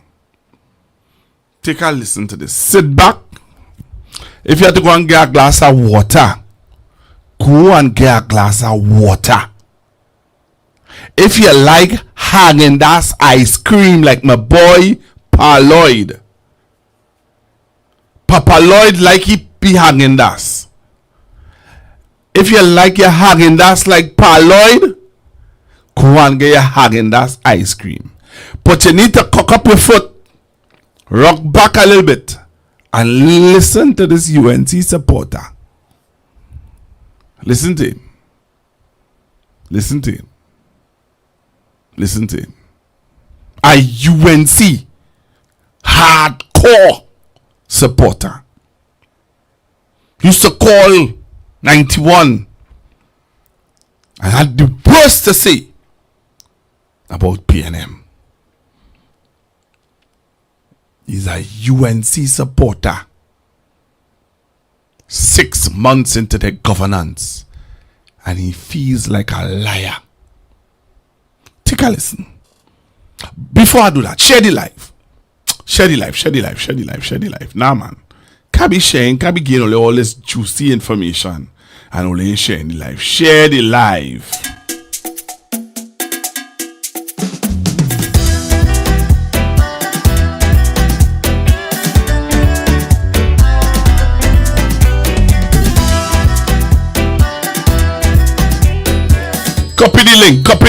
Copy the link. I recall a story back in primary school about a greedy doggy passing by a pool. When he looked down in it, saw a bigger bone. Opened out to grab it, he let go his own. I say share the link, you know. Share the link with somebody, because I'm telling you, I'm going and drop this UNC supporter. Because the man who called in just now and was able to put me in my place now. Tell me we getting for 10 years. We getting something now. We don't care how long we have to wait for it. But hear what? Copy the link, because somebody need to watch this. To become entranced when you ran the treasury, kickback was at large. Edgy in waiting, but end up on charge. Won't you wear like jacket?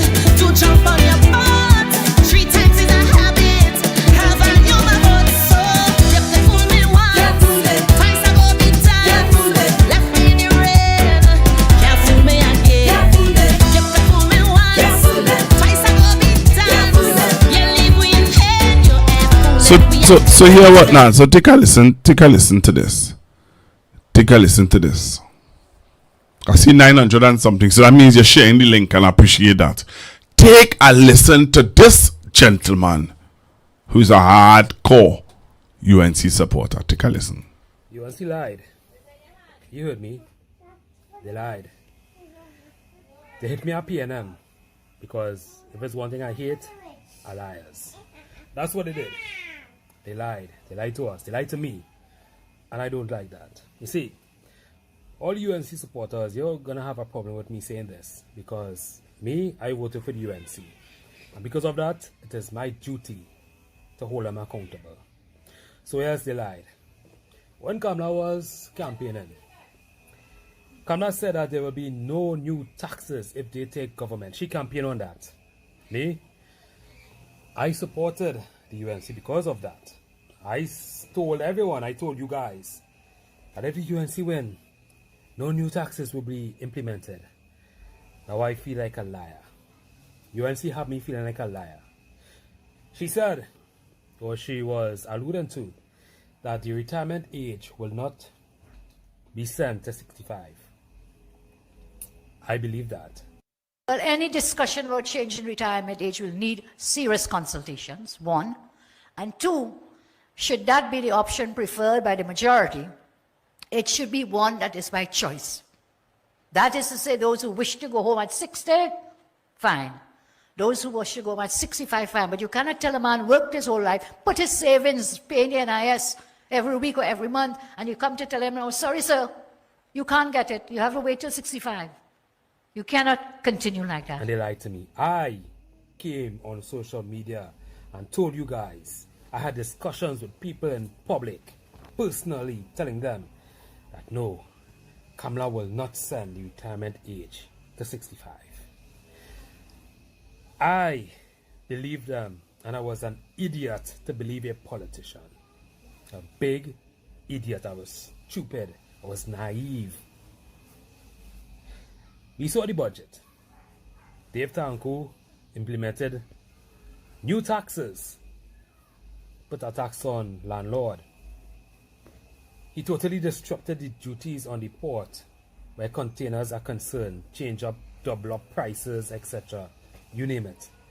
He totally fucked up that operation. Now, because of that, it may have a catastrophic effect on the citizens living in Trinidad and Tobago because prices most likely will go up. We saw what Carib did yesterday. We used to pay $10 for a Caribbean grocery. Now we're paying like $13 or $14. That's $3 to $4 different that you will be paying for a beer. And I don't drink. I'm just using that as an example. So I don't like being lied to. And in case you guys didn't see the video where Kamala was speaking about the NIS, I'm going to play it for you after this. But it is unfair to us to be paying 6% more on NIS contributions and sending that age to 65 when most of us ain't even going to live to reach 60, imagine 65. Most of us may not even see that NIS. There are other ways in which you can fix the NIB problem. If, because the PNM came and shut down Petrotrin, causing thousands of people to lose their jobs, and because of that, it sort of depleted the NIB for NIS funds, create jobs. It's not difficult to create jobs. You could create about 100, 200,000 jobs. The amount of things that is needed in Trinidad and Tobago right now, you can create jobs and let people, contribute them back to the NIS payments. There is a subsidiary to the NIB. I think they call them DPEC or something like that. There's an acronym. What they do is that they funnel money from the NIB and they use it towards government projects. Now, the question is this. You all need to do a financial audit into NIB and that subsidiary of theirs. Because there were certain ministers in the PNM who were building buildings all over the place. There was a certain Balizia house that was built under the guise of raffle that cost millions of dollars. You tell me, if Rafa could compensate for building that Balisia house. So you investigate the NIB. Find out why it is that they lost or is losing money or is bankrupt. Find out what is the cause of it. And then we plan to suit. You don't have to take that out on the citizens, because right now, from my paycheck, every single cent counts. There are many ways you can go about fixing the National Insurance Board of Trinidad and Tobago. And the part that you took, that wasn't called for. Because at the end of the day, extra money will be coming out from the citizens' pocket.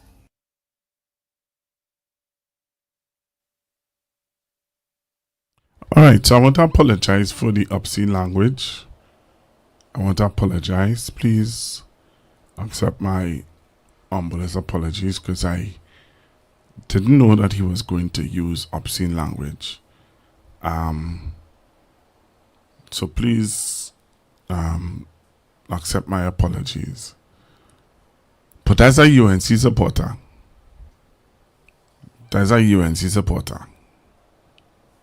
right?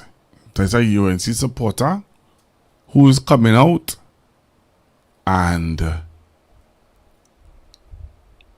somebody say he will vote UNC again. Well, all right, so I want to apologize again for the obscene language that was used. I wasn't aware that he would have,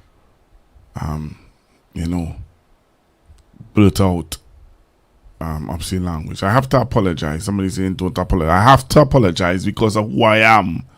I don't condone obscene language, so I am not one to promote obscene language. All right. So we were talking about Tobago last night.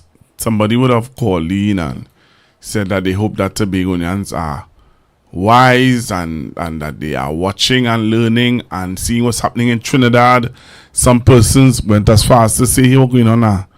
Tobagonians, who's to say that after the THA election that CPEP and URP will be no more, and these kind of things.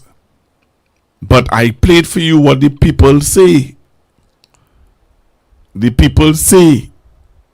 I played for you what the people say, and I hope you all heard how people thinking in Tobago. I played one more time for you. Take a listen to this. Kamala Persad-Bissessar delivered several promises during her official visit to Tobago yesterday. Today we asked Tobagonians if they are truly satisfied with the outcomes of her visit. Here's tonight's People Say. The People Say, brought to you by Excel Health TT, the official supplement of the CPR. Very grateful for the money that she said that we could get, even though we get 8% already, said that we could get extra. So we could always put that to some other kind of use or something that could help the island. And she did deal with Tobago and some of the issues that we have here. Okay? So I would not say I'm not satisfied. Right? It's still early. She did come. That is the most important thing. No, absolutely not at all. Because the promises that are made, I am sure there are none of them that finance is available or mentioned in the budget. From what I heard, and I'm really satisfied because when people not happy, you could never be satisfied with whatever visit, with whoever coming for whatever purpose, you know what I mean? Because you feel like if you're drowning and we kind of suffering. Yes, I would be, because she is seeking to encourage us in a better relationship with Trinidad. This is how some people feel right now, that Tobago needs to get more money. And the Prime Minister, in all fairness, she wants to engender a better relationship between Trinidad and Tobago. Of course, my darling, I do.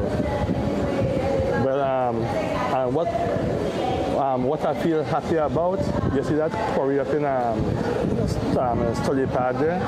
For the past years, a lot of batch coming in and taking out aggregate and nobody answer to nobody. The People Say, brought to you by... So you heard it, right? You heard what the people say. How do you feel? How do you feel? Take a look at this. Take a look at this. Take a look at this.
I wonder if you're watching what is I put up on the screen there. Anybody want to call in and tell me what's your view?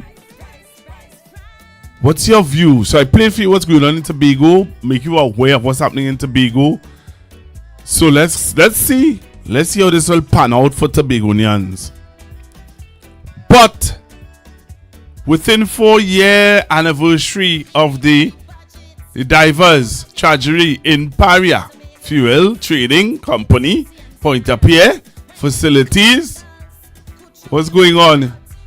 Still no compensation for families of LMCS divers. What's going on there? Hello, good evening. Yeah, Pastor Google died the divers who died in the tragedy. Yeah, I know. That's what I'm asking. That they haven't gotten when Prime Minister Young, former Prime Minister Young, to get $1 million. Yes. They make bacchanal. Right. Up to now. Up to now, they can't get nothing. No. Somebody say, I get them some $5 million. Up to now, they can't get a cent. Why did they? I tell you, them is really hypocrite. When Young was there, he said, you get them $1 million. The maker to the bacchanal. Somebody suggest give each of them $5 million. You understand? You want the fellas, wife who drunk, they put you on a board. You remember? She's a counselor also? Yeah, right, a counselor and all that. Up to now, the people and them can't get the money. When you must give them the $1 million each, they make us a bacchanal.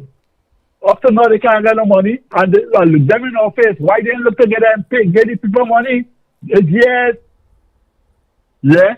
One of them father or son drunk too. Father and son are thing drunk. Yeah. All them thing, yeah. All them thing going on, thing, nothing. Boy, you see the government, and the most hypocritical government in the history of Trinidad and Tobago. All right. Thank you very much. Imagine that's the one money that's the one name is fighting ICC, you know. The Colombian president president ICC, there's another criminal court. You hear that? Yeah. All right, later. All the best. Have a good night. Thank you very much, sir. So, yeah. What say you? Give me a call. 4647003. Don't message down my phone. Call. Call the number 4647003. Call in. You're messaging down my phone. Call in and make your contribution, please.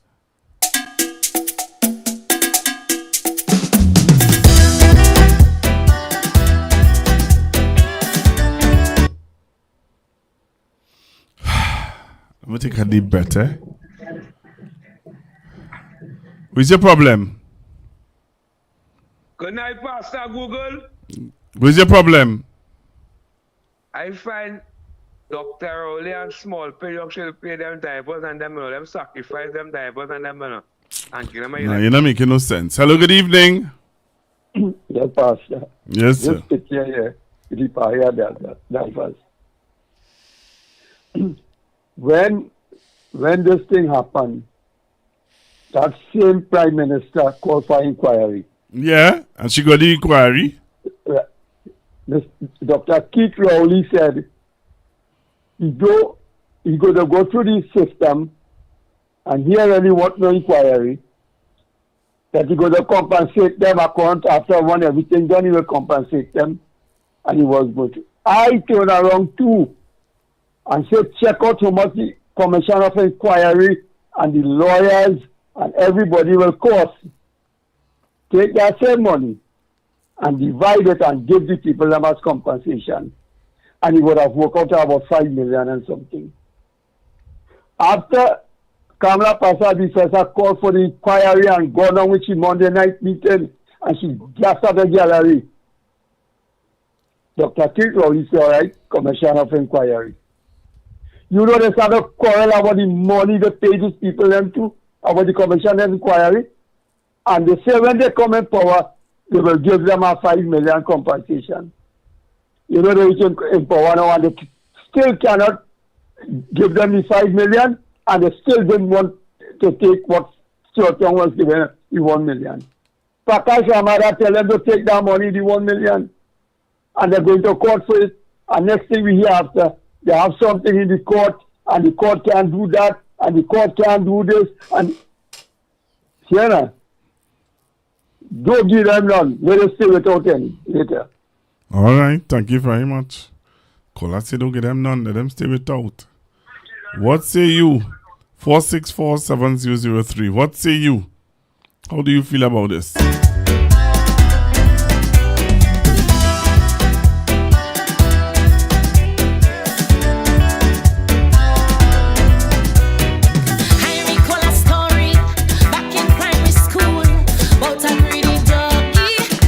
You know, Paloid, I could really do with a Haagen-Dazs right now. Pa Lloyd, you see all this drama and stories that going on here now, boy? A nice Häagen-Dazs ice cream will do well. All of this we see in here, UNC supporters saying, oh, they lie. The divers still ain't get no money. Felicia say they go get the 10% back, they go get the back pay and 10% by Christmas.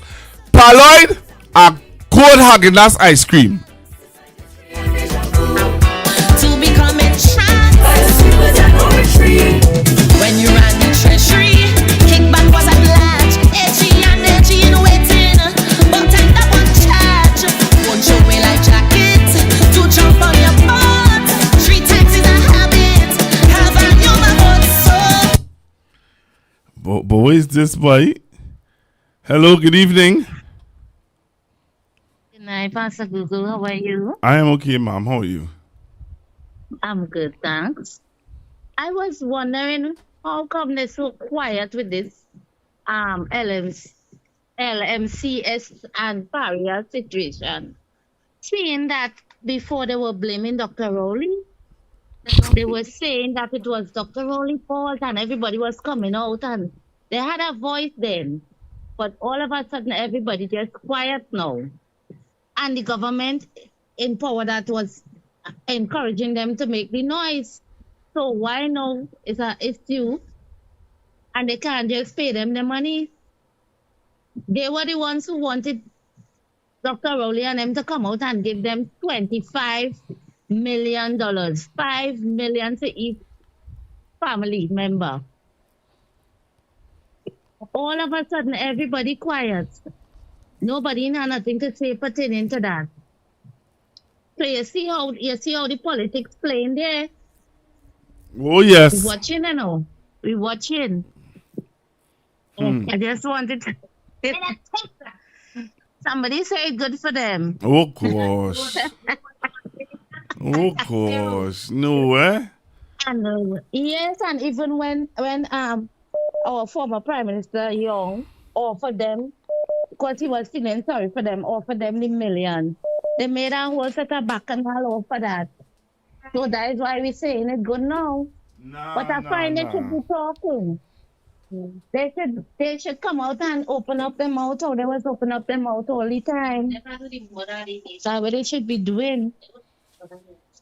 I remember for the budget. I remember for the budget debate. One of the guys who were adamant out there protesting, a Rasta guy who was out there and he was protesting and he was adamant that they should get compensated and what. I saw him outside the parliament again. He was lobbying that they don't forget the divers, but you're not hearing, you're not seeing anything again. But even the social media, Pastor Google, is only certain things you've seen on the media. Before, I remember when the crime was a big thing. All I was campaigning on at one point in time was the crime rate.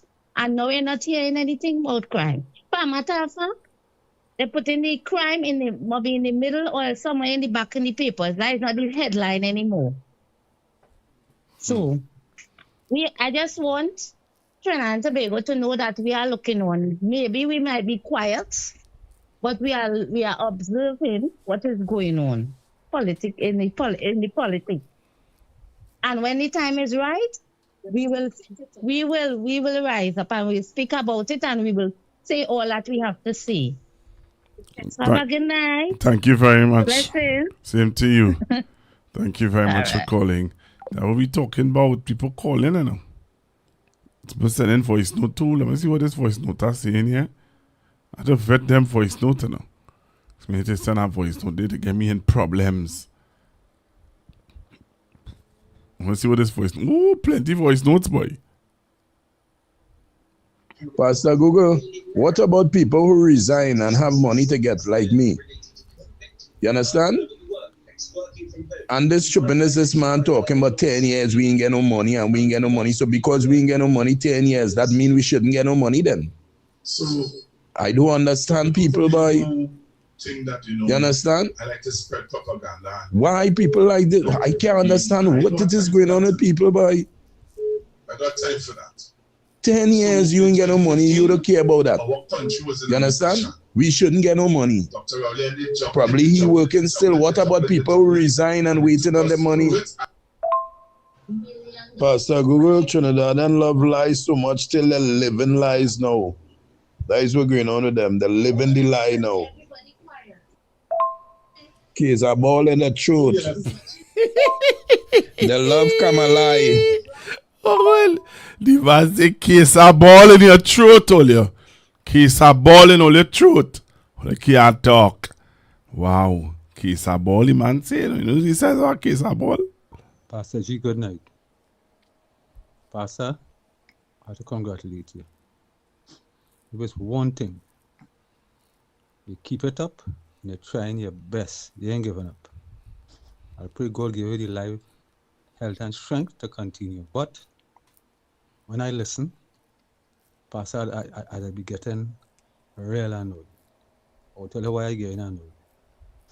The election could have been the 24th of this month. Oh, yes. I reason why I back the 24th of this month, engaging when they win 2020, with the UNC wanted a satire count and whatnot, and it took a couple of days before, about a week before Dr. Early and them swearing and whatnot, right? So could I be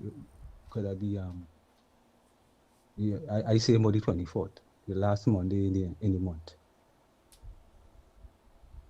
Pain and cause on themselves, them leaders cause on themselves. Why you going to call early election? You get an opportunity.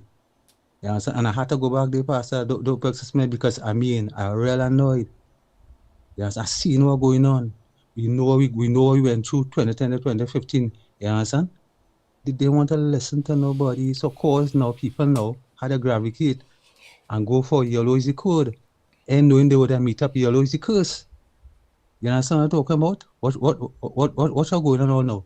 This woman run a Trump campaign and she governing just like Trump. What's going on in the US? The same, she copying all his style. You understand? This is what I said. Chiang didn't have to call no election one time. Put the election for November because you had a 90 days period, grace, after the 20th of August.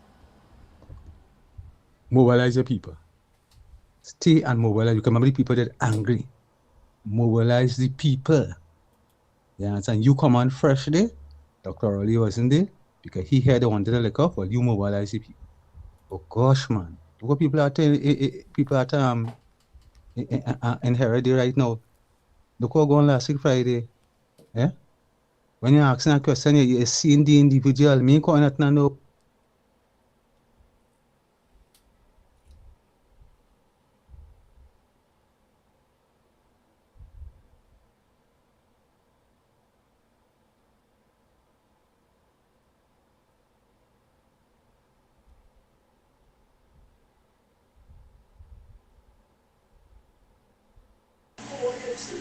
Pastor Google here, where is this woman plan, eh?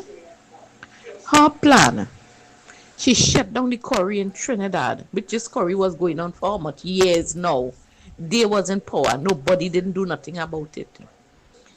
And in order to fool the people of Tobago, making them feel that them getting this curry open for their use, eh?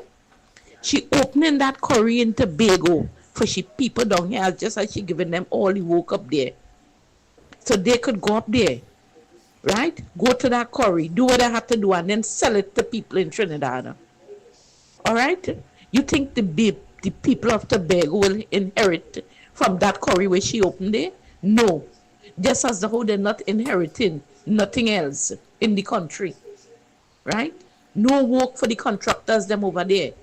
So Pastor Google, get this message on to Penny Becker or to somebody and let them know. Let the Tobago people know this is a whole setup. That's how she keep back the autonomy bill. Did not let them have it because she know she coming into power with all the wickedness she do, right? That she coming into power and she will have that hole over their head to make them feel, well, yes, we getting this. And yes, they're going to do. Let them remember what they do with the 10%. Pastor Google, this woman is a dangerous woman.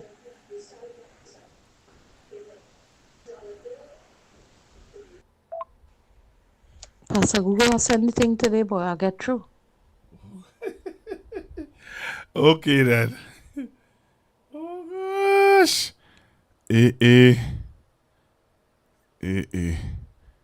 I'm looking for the rest of voice note. Somebody said that they sent a voice note and I'm not playing it. I'm not seeing the voice note. I'm playing out all the voice notes, you know. I ain't seeing that one. Let's see again. No, I'm not seeing it. What's this? All right. The PNM government paid a 14% back pay to public servants. Very easy in their tenure. What the PP government left when they demitted office in 2015. Yeah, that's why Imbert had to go and find it.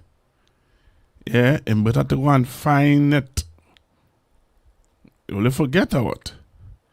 Some people forget about that. Anyway, something else. Somebody already deleted only voice note on it. Only do me that now, man. If you send a voice note to play, let me play it. Okay? Somebody said they send a voice note for me to play, and I'm not playing it. But I'm not seeing any voice note here.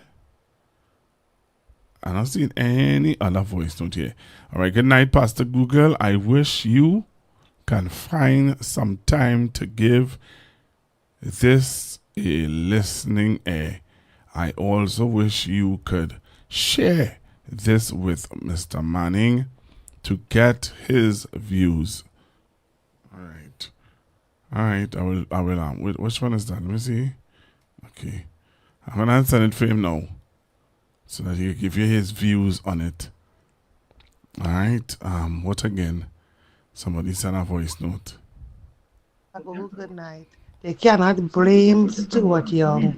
They had a right was to go out and vote to avoid what is going on right now.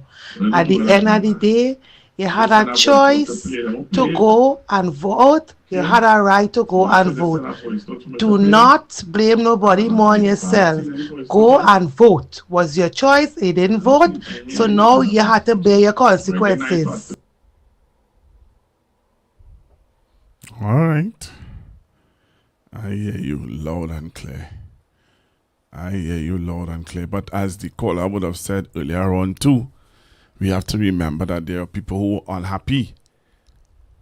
When people are upset, you could say what you want that they must go and vote. But when people are upset, it's very difficult to get them to do certain things. Eh? Hello, good evening. Good evening, sir. Yes, sir. You have a lot of noise behind you, but I'm hearing you. Oh, yeah, no, boy, this boy pull up with the stab and the neighbor call me. Yeah, the back Korean a duck, you say? He pull up with the car, Rob. Hey, you know, it's the car. Oh, no, I assume. Yeah. Yeah. You see this even the if Jim want to play blind, they found them. There's nothing I can say about it. Because they can't tell me that they're not seeing what that. Hello? Go ahead, caller. I'm trying to listen to you without the music behind you. Well, I know what I go on. You say not? All right, go ahead. Yeah. If they want to play blind, deaf, and dumb. And sit down there. Like I sit down and say nothing. And let someone leave them. If you want to come and sit down, if you want to sit down there again and play blind, deaf, and dumb, I have nothing to say. I can't say anything. There's nothing me or you could see because we sit down here and watch them people over there. Watch Sanders leave them and then I'm not no one. Not a man. Come and say anything. Hold on. Not a man can't say anything else. But you know what? That is them. That is them. We can say. All right. Yeah. All right. when Kamala come back in. I said this. All the people who've been suffering won't suffer no more. Vote for change. Vote for Kamala. When Kamala come back in. I said this. All the people who've been suffering won't suffer no more. Vote for change. Vote for Kamala. You understand?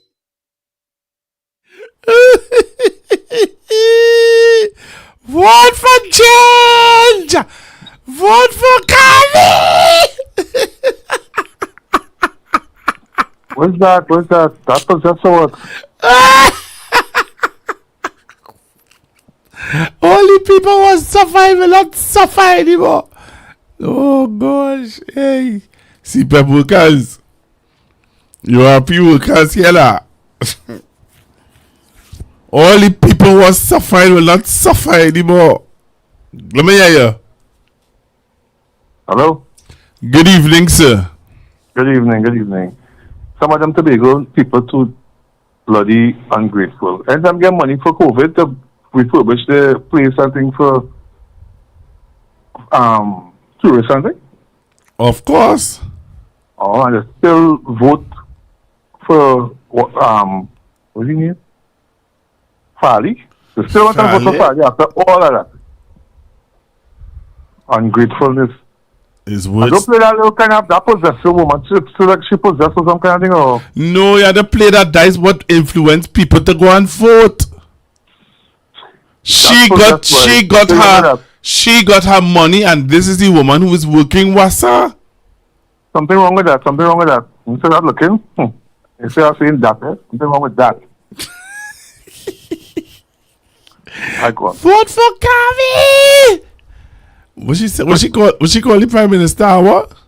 I ain't listen to that and I don't know my radio. I don't know my phone. I don't know my phone when I hear that. Old something she called she, yes? They called she old something, you know? Oh, God. Hey, I'm going to play it one more time. I want to hear what she called she. Alright, wait up. Yeah. When Kamala come back in. I said this. All the people who've been suffering won't suffer no more. Vote for change. Vote for Kamala. You understand? I'm standing up for that old crew. It's that old crow she called she. It's that old crow. It's that old crow she called Sheila. Oh my God, she called the Prime Minister old crow. What are you really saying here, boy? Well, nah, man. Kamala is Miss Trump. Trump say he recognize two agenda.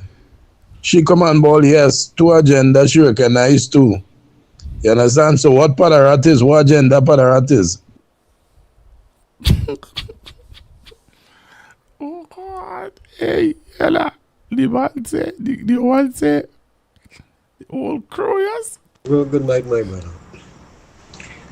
Pastor Google, the reason why the Prime Minister went in Tobago is because of the Tobago elections is coming. So she gone to Tobago to give the Tobagonians a lot of goodies talk to make them feel good, but it's election gimmick, right? It's just of the Tobago elections. The Prime Minister don't care about Tobago. She don't care about Tobagonians. She keeping close to Fali because Fali is a stooge, right? So it come like Fali is UNCB in Tobago, right? So she just got up there to give election goodies to fool the Tobagonians. But I want Tobagonians know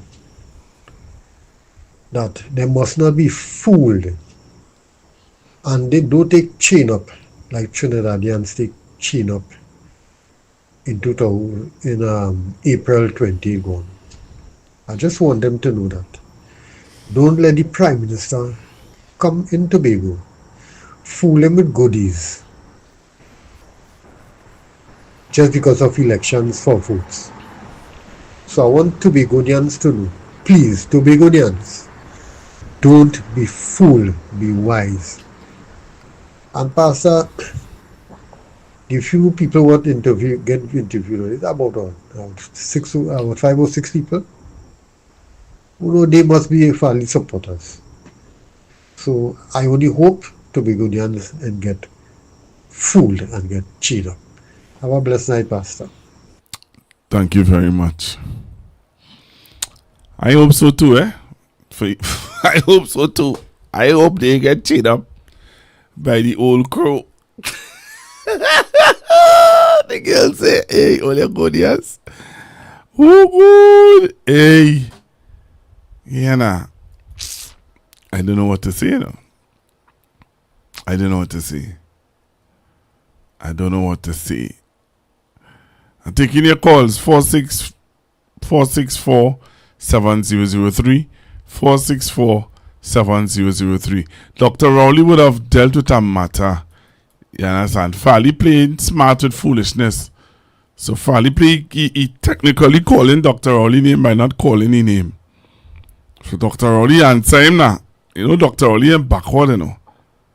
Dr. Rowley not backward one bit. Dr. Rowley would have responded. Take a listen to this. Former Prime Minister Dr. Keith Rowley is tonight defending why his government did not award an export license to the Studley Park Enterprise Limited. Yesterday in Tobago, Kamala Persad-Bissessa bestowed the license onto the Tobago House of Assembly, and with her blessing, she told the island to go now and earn foreign exchange. But a former Works Minister says such a license would have actually cost the country money. Akash Samaru has more. Following the Prime Minister's issuance of an export license to allow the Studley Park Quarry to sell its aggregate on the international market, the Chief Secretary lamented that the THA wanted the license since 2022 and made a statement that was clearly aimed at former Prime Minister Dr. Keith Rowley. And one will think, as we say in Tobago, that if you have a brother in the mango tree, you will eat. But sometimes you have to just depend on a stranger to give the kind gesture that your own will not give to you. This caught the attention of Dr. Rowley, who told CNC3 News that the narrative that the PNM government deliberately withheld the export license from the THA is a blatant act of dishonesty and misrepresentation by two people who he said will do or say anything once they believe they can fool people and score political points in the process. Dr. Rowley explained that the Studley Park Quarry, which provides aggregate and armor rock primarily used for road construction, could not keep up with local demand. Therefore, he said it made no sense allowing the THA to export an item that was scarce, as it would have led to central government having to spend more money to import the same material Studley Park was producing. Dr. Rowley said the Studley Park Quarry failed miserably in its assignment, but the THA is now playing politics about being denied an export license. Backing up his point, former Works Minister Rohan Sinanan said providing the export license would have cost this country foreign exchange. Sinanan explained that the government did not issue an export license for the Studley Park Quarry because local demand for aggregate in Trinidad was extremely high and the product was subsidized by the government. He said allowing exports would have forced the country to import the same material at a higher cost, which would not have made economic sense. But Secretary of Quarries Trevor James is rubbishing that narrative. James said the PNM administration had stopped making requests for aggregate and armor rock. In fact, James said in the last 2 years under the PNM government, the THA received no requests for material from the Ministry of Works, adding that the demand from central government was close to zero. Secretary James could not give exact figures, but said there is enough to export, and added that no ministry in Trinidad should have been allowed to block Tobago from exporting what it produces. Akash Samaru, CNC3 News.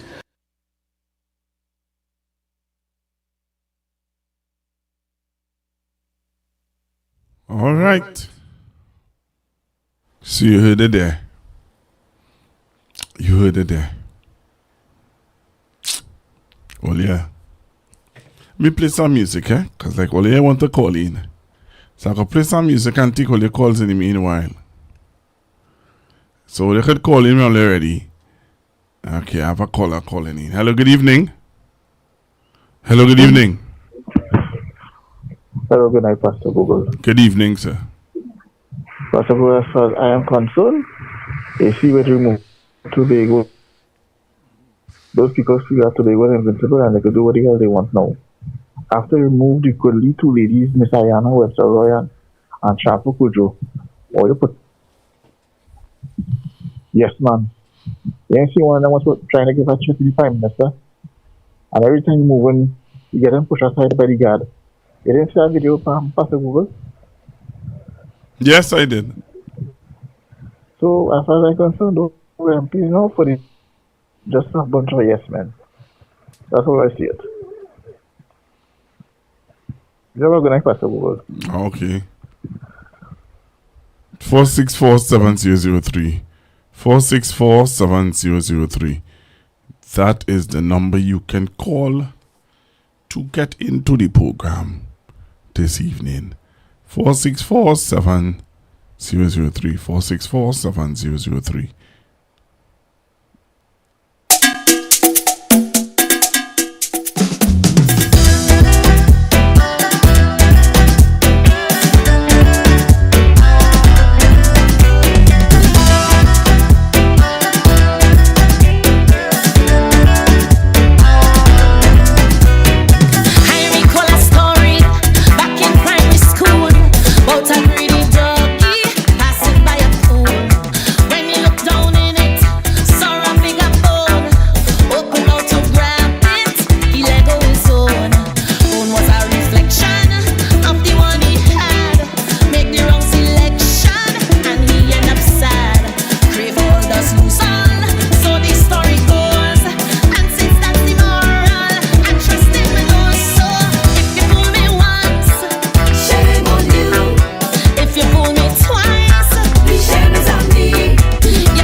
Hello, good evening, caller.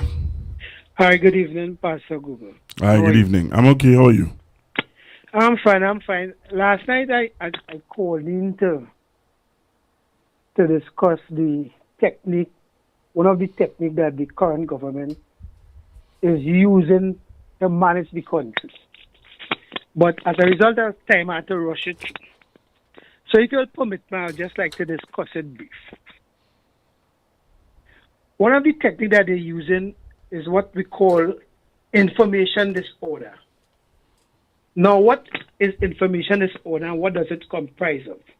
It comprises of hate speech, misinformation, and disinformation. Hate speech can be defined as any kind of communication in speech, writing, or behavior that attack or use prejudice or discriminatory language with reference to persons or group based on their religion, ethnicity, nationality, race, color, gender. Misinformation is the inadvertent sharing of false or inaccurate information. Disinformation, however, is the deliberate dissemination of false information with the intent to deceive, harm, or achieve a strategic objective. So they out to achieve a strategic objective. Let's dive into this. So why will the UNC do that? A government may resort to information disorder as a tool of control to maintain power, suppress dissent, distract from poor governance and economic performance, and to consolidate a base support to create a narrative of us versus them. This is why a government will take this action. So let's examine some of the hate speech that you see coming out. I saw on social media today an allegation posted by Philip Alexander, and it said, credit to start a business? That's a question, have a question mark. Nigga, please. Sir, now take your carnival costume loan and go wind down low. Sir. Yes, sir. You have to remember the language that you're using. Yeah, but this is but you may be quoting Philip. Yeah, but you may be quoting him. But the language is not what YouTube will subscribe to on my page. Okay, my apologies. The PM, but the Prime Minister, this is how she approached the Law Association. She called them eat a food filth.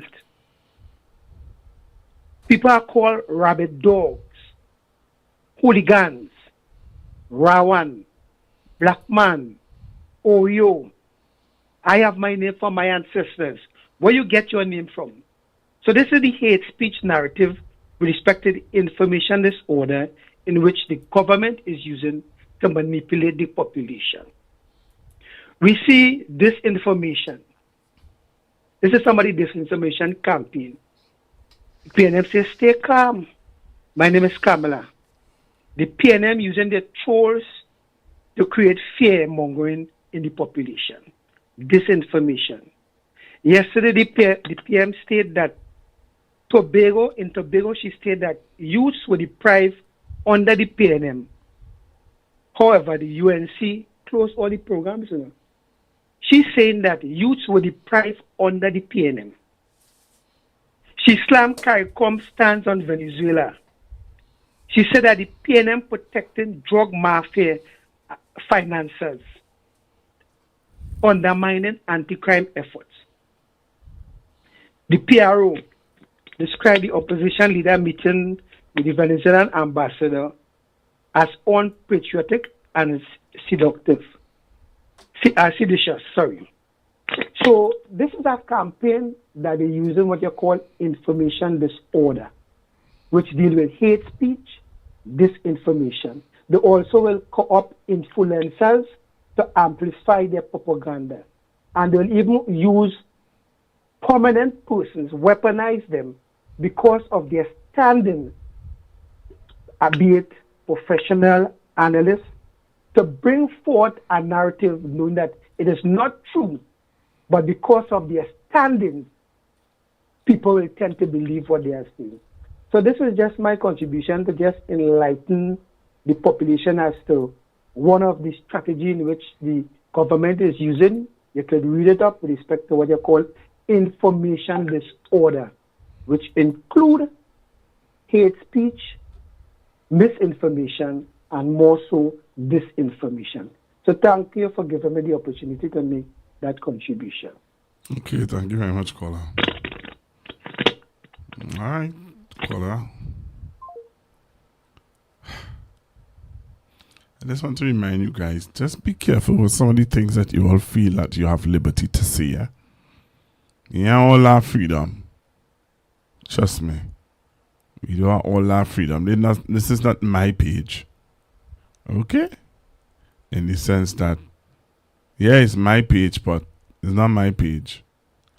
And somebody's asking me on YouTube, who's this person here? Because I don't want to be rude. So somebody's asking me.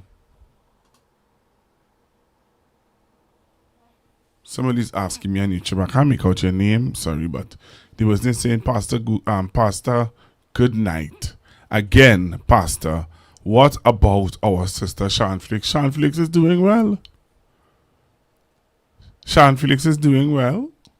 I don't. This is my page. I'm not affiliated to any media house. So this is my page. I decided to start or to do my own thing. I don't know if Sharon is doing anything. I don't know. But to the person who's asking me, as if, you know, somehow I feel like if you're asking me, like if again, like if you asked me before and I ignored you, I'm just saying that I last time I spoke to Sean Felix, she was good. I don't know. That's the most I could say. I don't know what you want me to say. I don't know. What do you want me to say? What do you want me to say? Like, we ask me now. Like, you ask me already and I ignore you. I don't know. All I know is that she's doing fine. I could just say that. Okay. Person on WhatsApp. On YouTube. I hope that answers your question. Jeez. Some people, I live south, you know.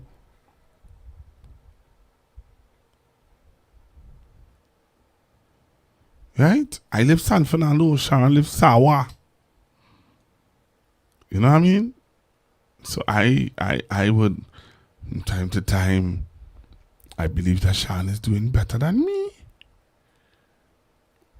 Okay? I don't know. You ask the question in such a manner like if I supposed to know. Hello, good evening. Hello, good evening. Impossible. Hi, good evening, ma'am. I just called to say that I think you misunderstood what the person asked. The person said good night again and then went on to ask you for Sharon. Okay. The person said good night again, Pastor Google. Okay, but that's what I'm saying. I didn't see, but Yeah, all I'm saying is that that in the sense that they ask you already and they find you should answer it and whatever. I think you misinterpreted what the person intended.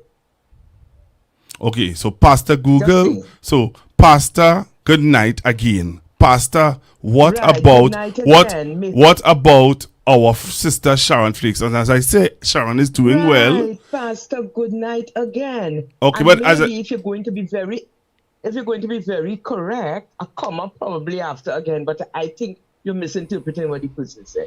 Okay, but as I just said, honestly, I personally, as I said, I believe that Sharon is doing well.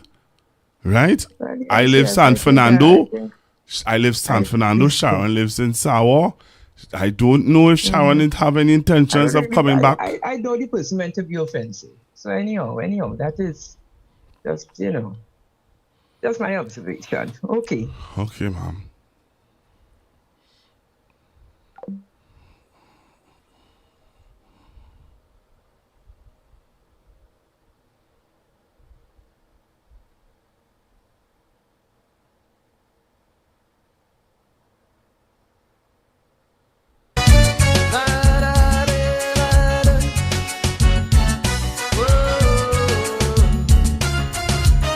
We hang our heads in shame. We ask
yes, silver and gold. Now mere footnotes on a history page. The Coliseums have grown with all their columns and domes. Our memories of a bygone age. Listen, the Greeks and Romans had their orgies. Days and nights cavorting in lust. But soon to plagues of locusts and disease, they were crumbling into dust. Yet we building skyscraper, walls of steel and... Hello, good evening. Hello, good evening. Sorry. Good evening again. Oh, gosh, I shouldn't say that. Good evening, sir. Good evening. Yeah. Claros parang na Christmas. Alo Posona non grata. Tava na estou suka parang di play. You alright? Yeah. Apa you get quiet? Yeah, man, I good, man. I hear you. No, that's Yeah. Alright.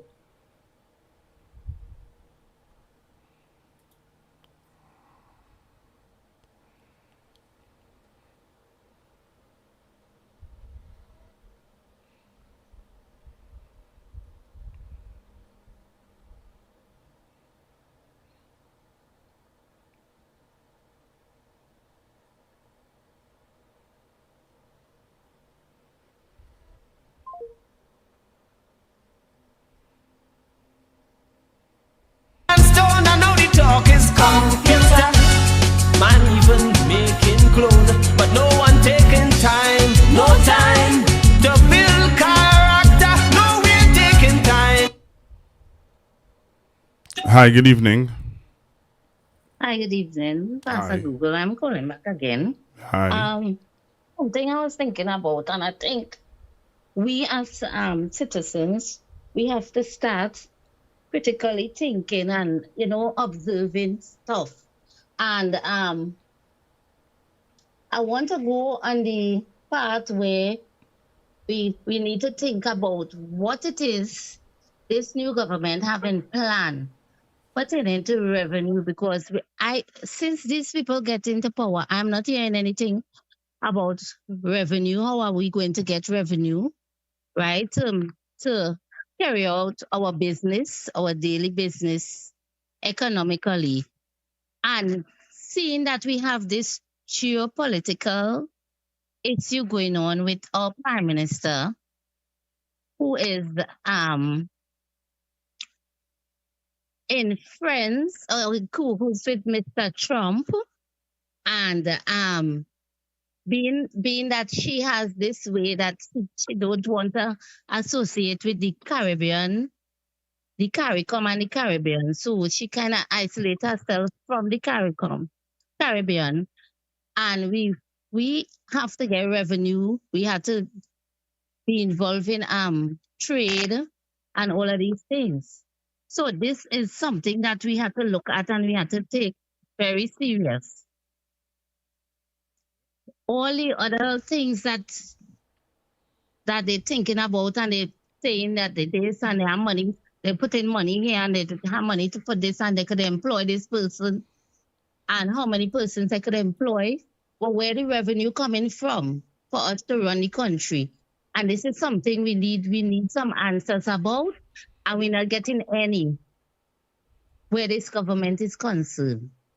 So this is something I think we need to have like a discussion about, but they don't want to have any discussion. But these are the things that I want us as citizens to start thinking about, because this is a matter of life and death. Because if we don't have revenue, we don't have access to proper trade, import and export, because we shun our Caribbean neighbors and we siding with Trump.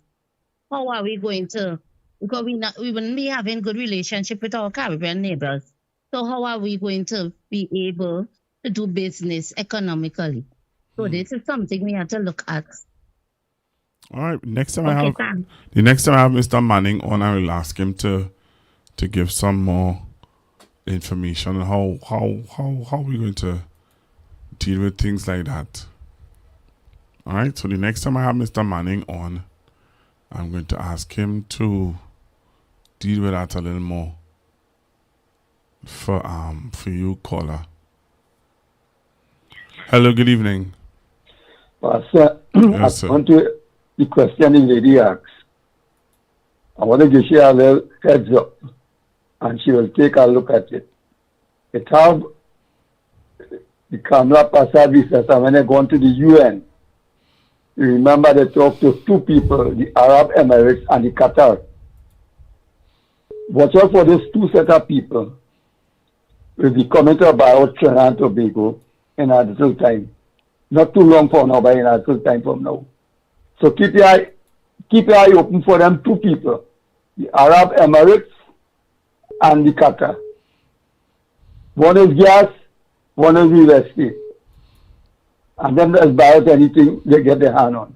According to the real price they get, they know the fool you and take it. So look out for that. Later, man. All right. Thank you very much.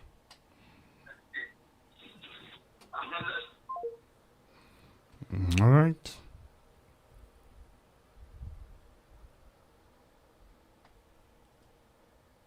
No time to build character, and that is we don't fall.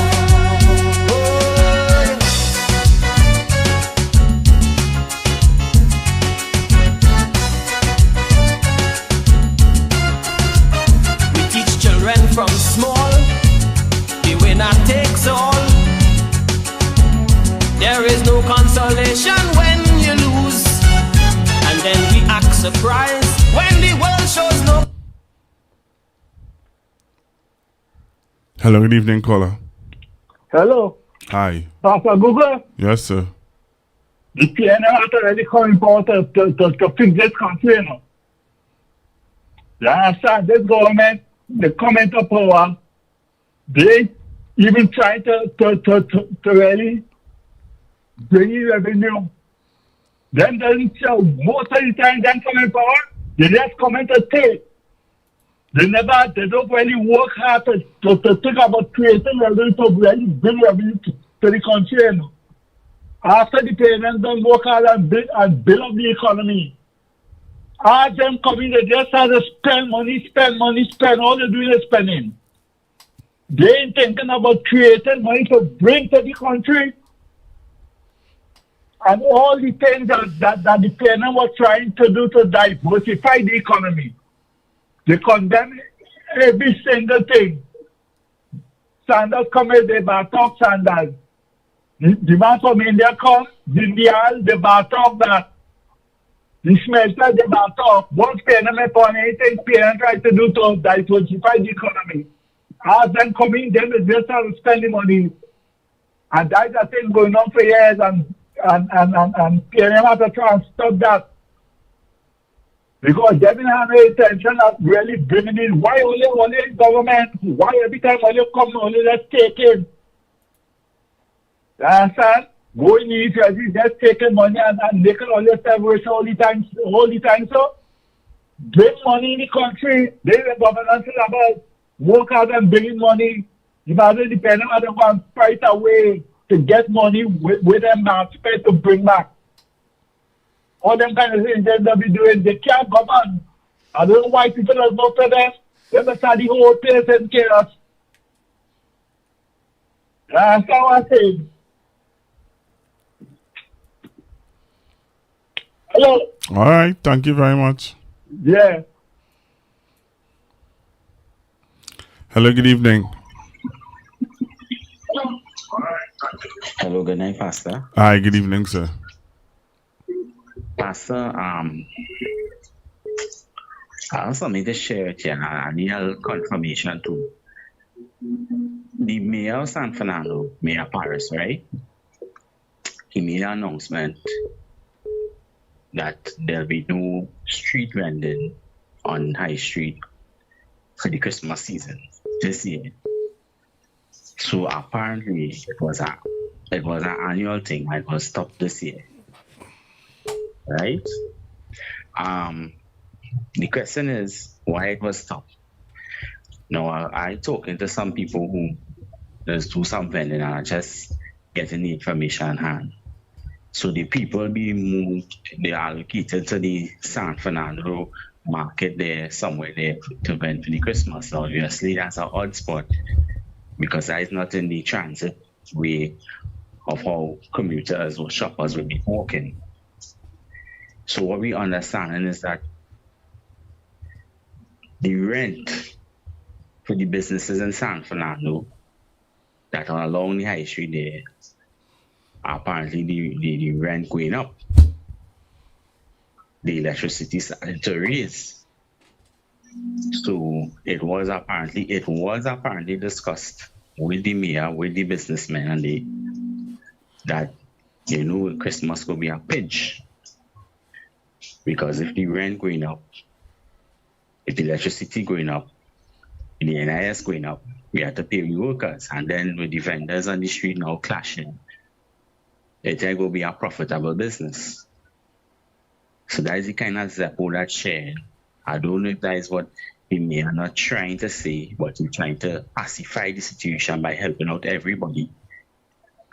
But this is the reality of the political climate that we live in and the economics that apparently the government is pushing on the people, both the business and the private citizens. We could be warring against each other. There's a climate like that they kind of initiated. That is my contribution for now, Pastor Organize.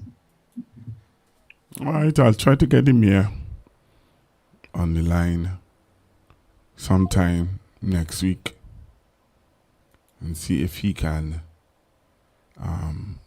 answer your questions, young man.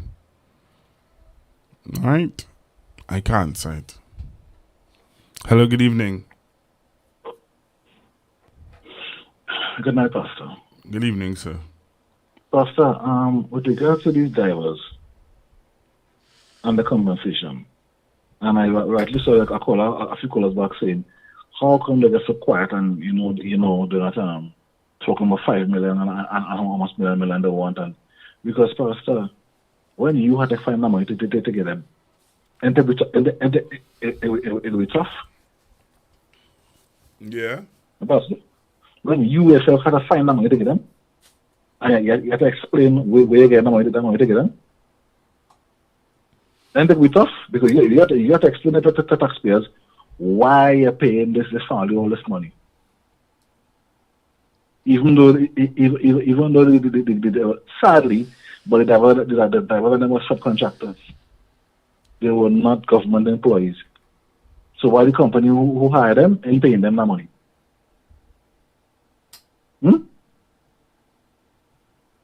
So you can talk what you want when you're out of office, but when you're in office, you have to find that money to pay them, and you have to explain to the taxpayers, because taxpayers' money, why them getting that money. So it's nothing to do with politics again. You have to explain to the taxpayers why them getting that money, because they were never employees of such company. They were subcontractors. About that? Yeah. So that's why they go on quiet, because you have to find that money and justify giving them the money. But yes, they get money, but the company who they work for have to get money, not the government, because they were subcontracted.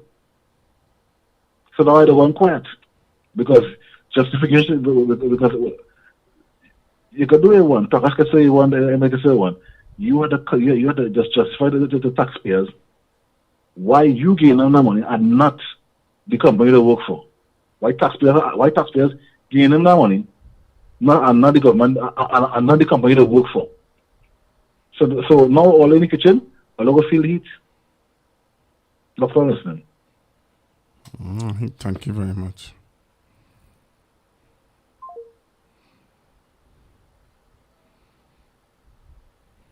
Thank you very much.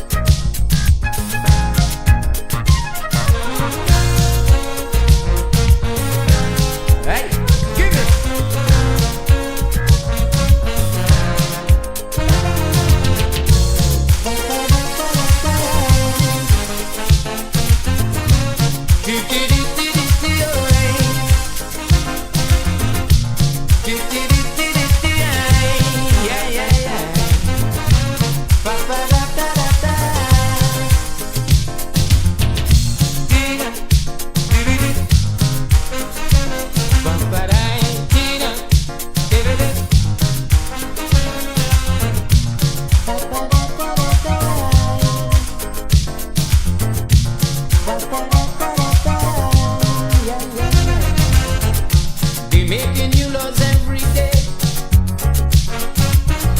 and those of the master they throw away. The things they go about and preach is not what they teach, and no one seems to care. The whole world lives in fear. There's despair everywhere, everywhere.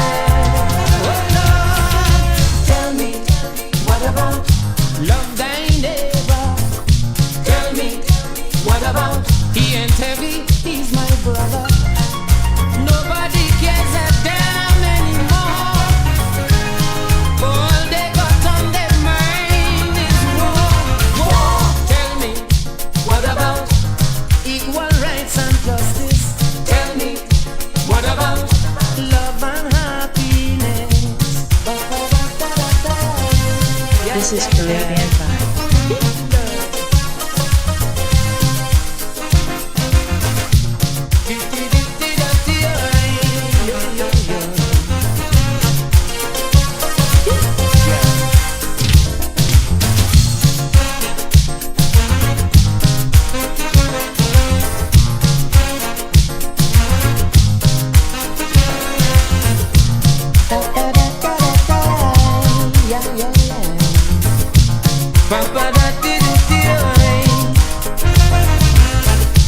Man create his own monster, weapons of damnation and disaster. No sign at all of human rights. The day has turned into night. Is racialism so, and segregation so? Which way is left to go? I don't know. Tell me, what about love thy neighbor? Tell me, what about he ain't heavy, he's my brother. Nobody cares a damn anymore. All they got on their mind is war, war. Tell me, what about equal rights and justice? Tell me, what about peace and happiness? Yeah, yeah, yeah.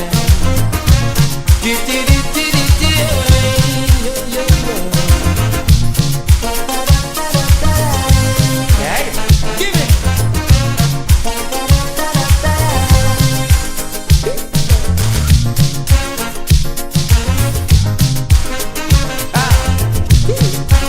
Hey, yeah.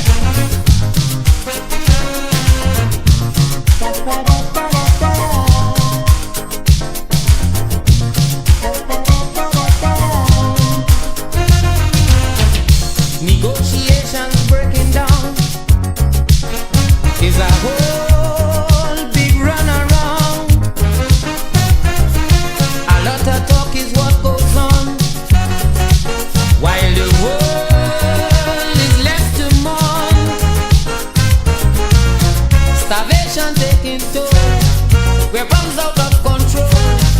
The atmosphere is cold, so cold. Tell me, what about love thy neighbor? Tell me, what about he ain't heavy, he's my brother. Nobody cares a damn anymore. All they got on their mind is war, war. Tell me, what about equal rights and justice? Tell me, what about peace and happiness? Hey, give it.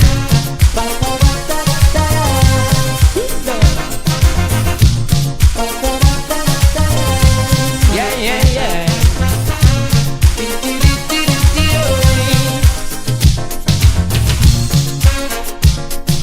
This is Caribbean Vibe.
right, so we looking to wind up this evening. I want to say thank you to all of you for being on the live this evening.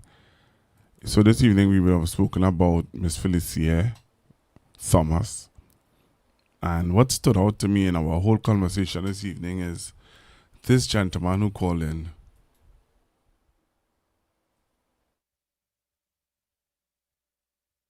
Hello, good evening. Yeah, good evening. Good evening, sir. So whether I am a public servant, so whether we get it back pay for Christmas or we get it next year, January, February, that's okay. We didn't get any for 10 years. I can tell you that. Okay. So you, right? You can prove me wrong if you feel differently. No, I'm not here to prove you wrong. I am just saying that if that's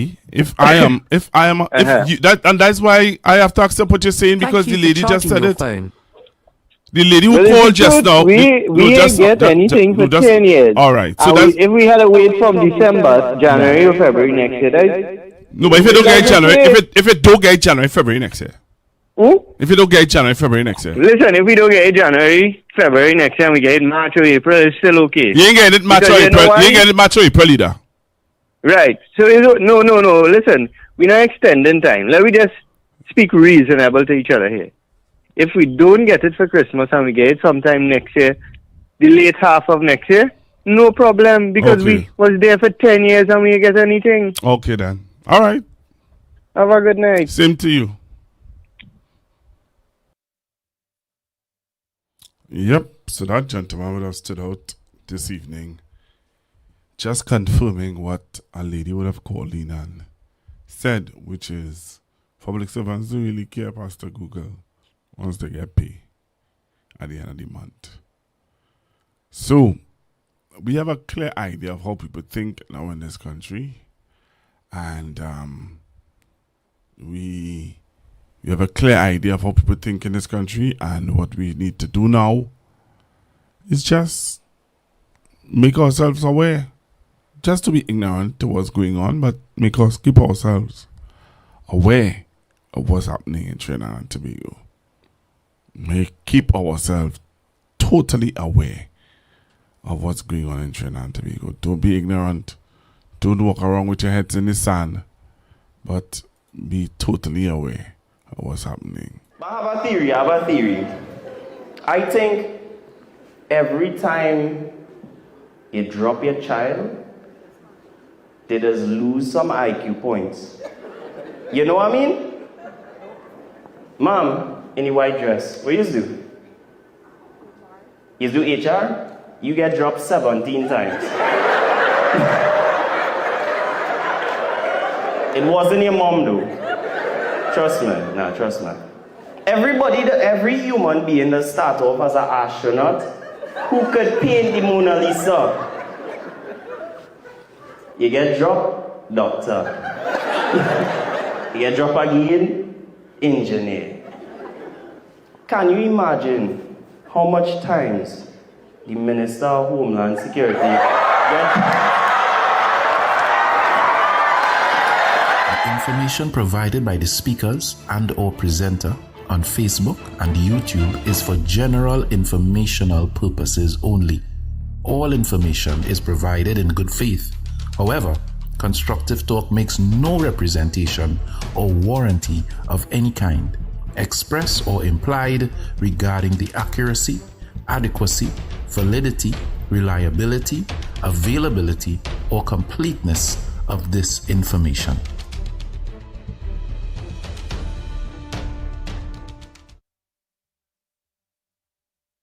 You give your hand to me,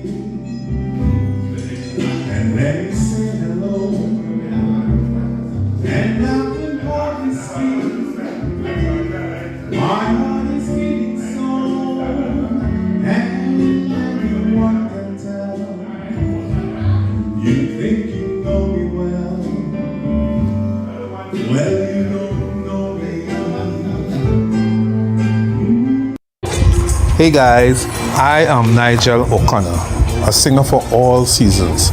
I am that voice that moves you for every occasion. I am that voice that celebrates life moments one note at a time. I am Nigel O'Connor. You can contact me at 783-0054 or 754-3154.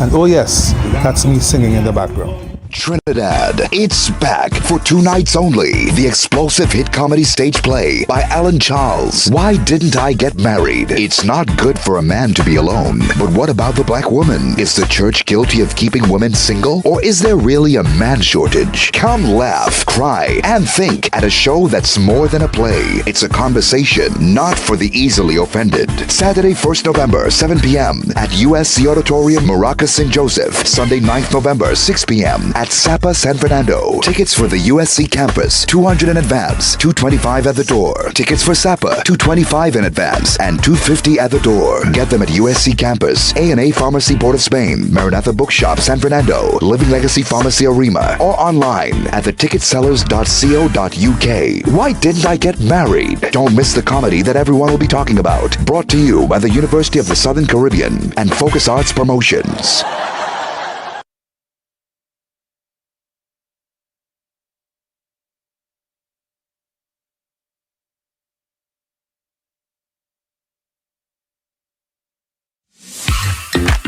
I recall more than 3 decades ago, a senior telecommunications manager, let's call him Michael.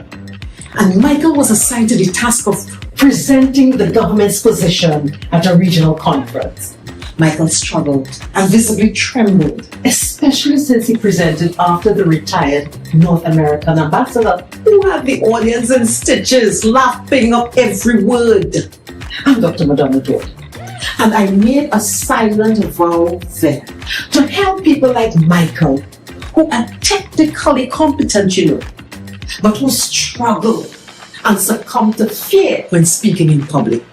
Now, as a communications architect, I partner with organizations and individual leaders to transform their leadership presence, including the way they express themselves. So, if your goal is to amplify your authentic voice, influence others, and lead with confidence, join me from October 28th to November 11th for our Communicate with Confidence online course. To all the Michaels, it's possible to overcome fear, step fully into your role, and lead with confidence.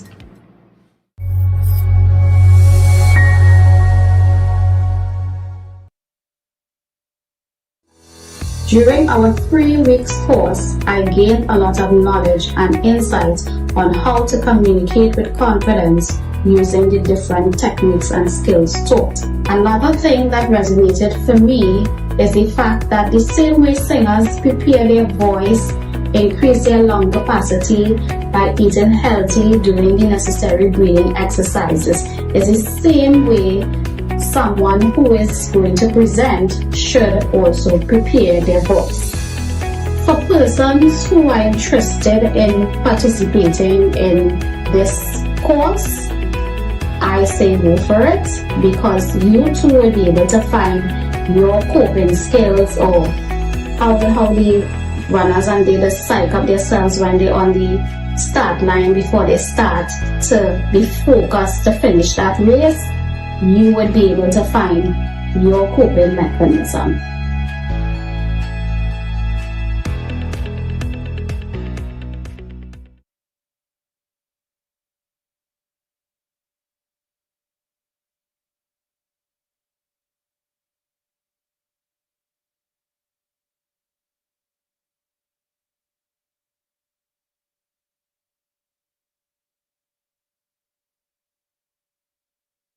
Life in the Word Prophetic Cathedral invites you to just worship.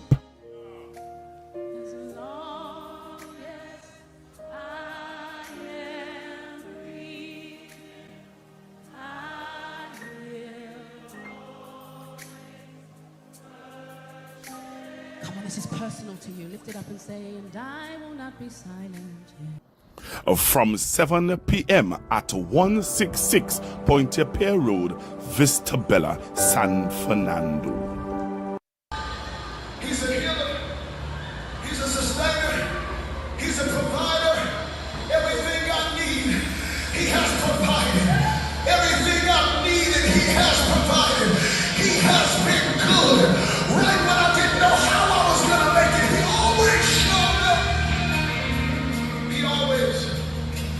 Bring your family and friends to Just Worship.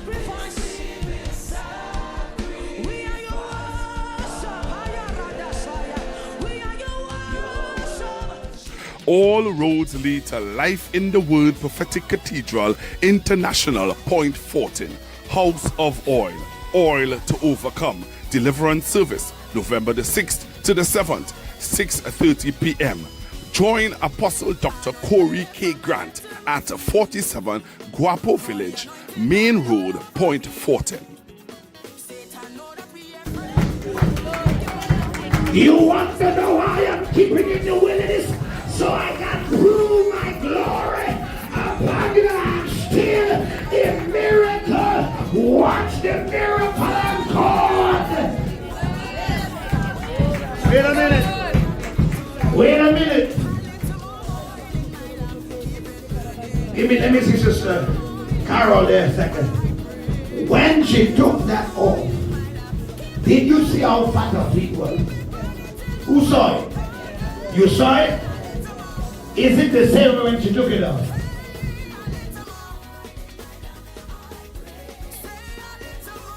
Invite your family and friends to the service.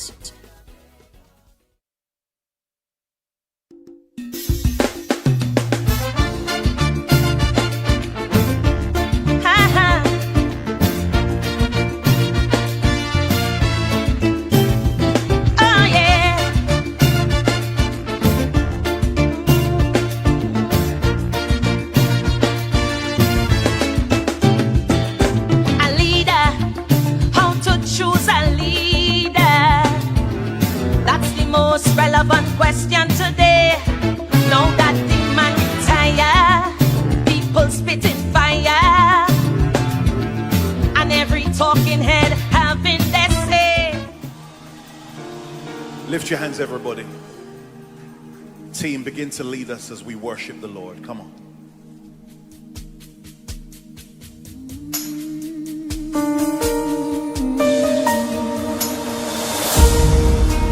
Crying out to you, God.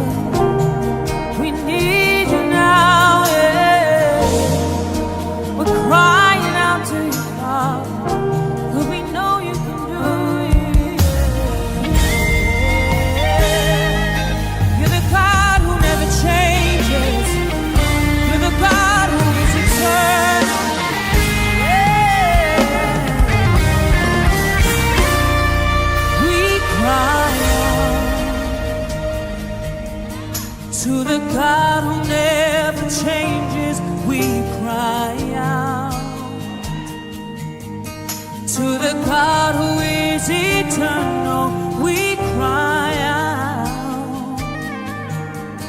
To the only one who's able to deliver, restore, and heal our land, we cry. To the God who never changes, we cry out. To the God who is eternal, we cry out.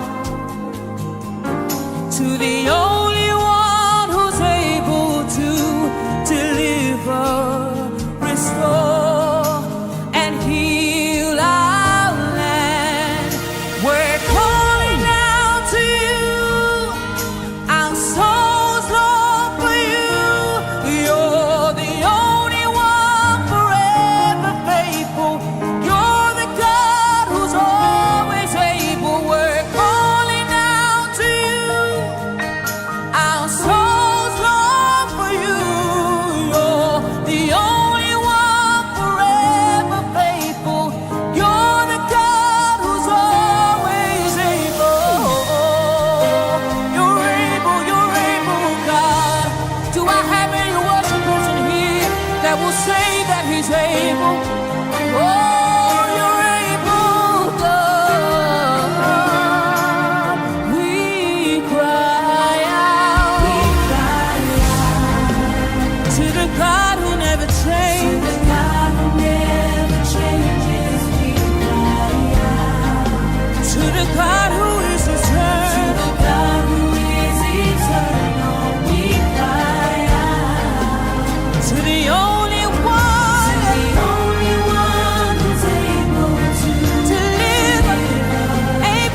To the God who never changes, we cry out.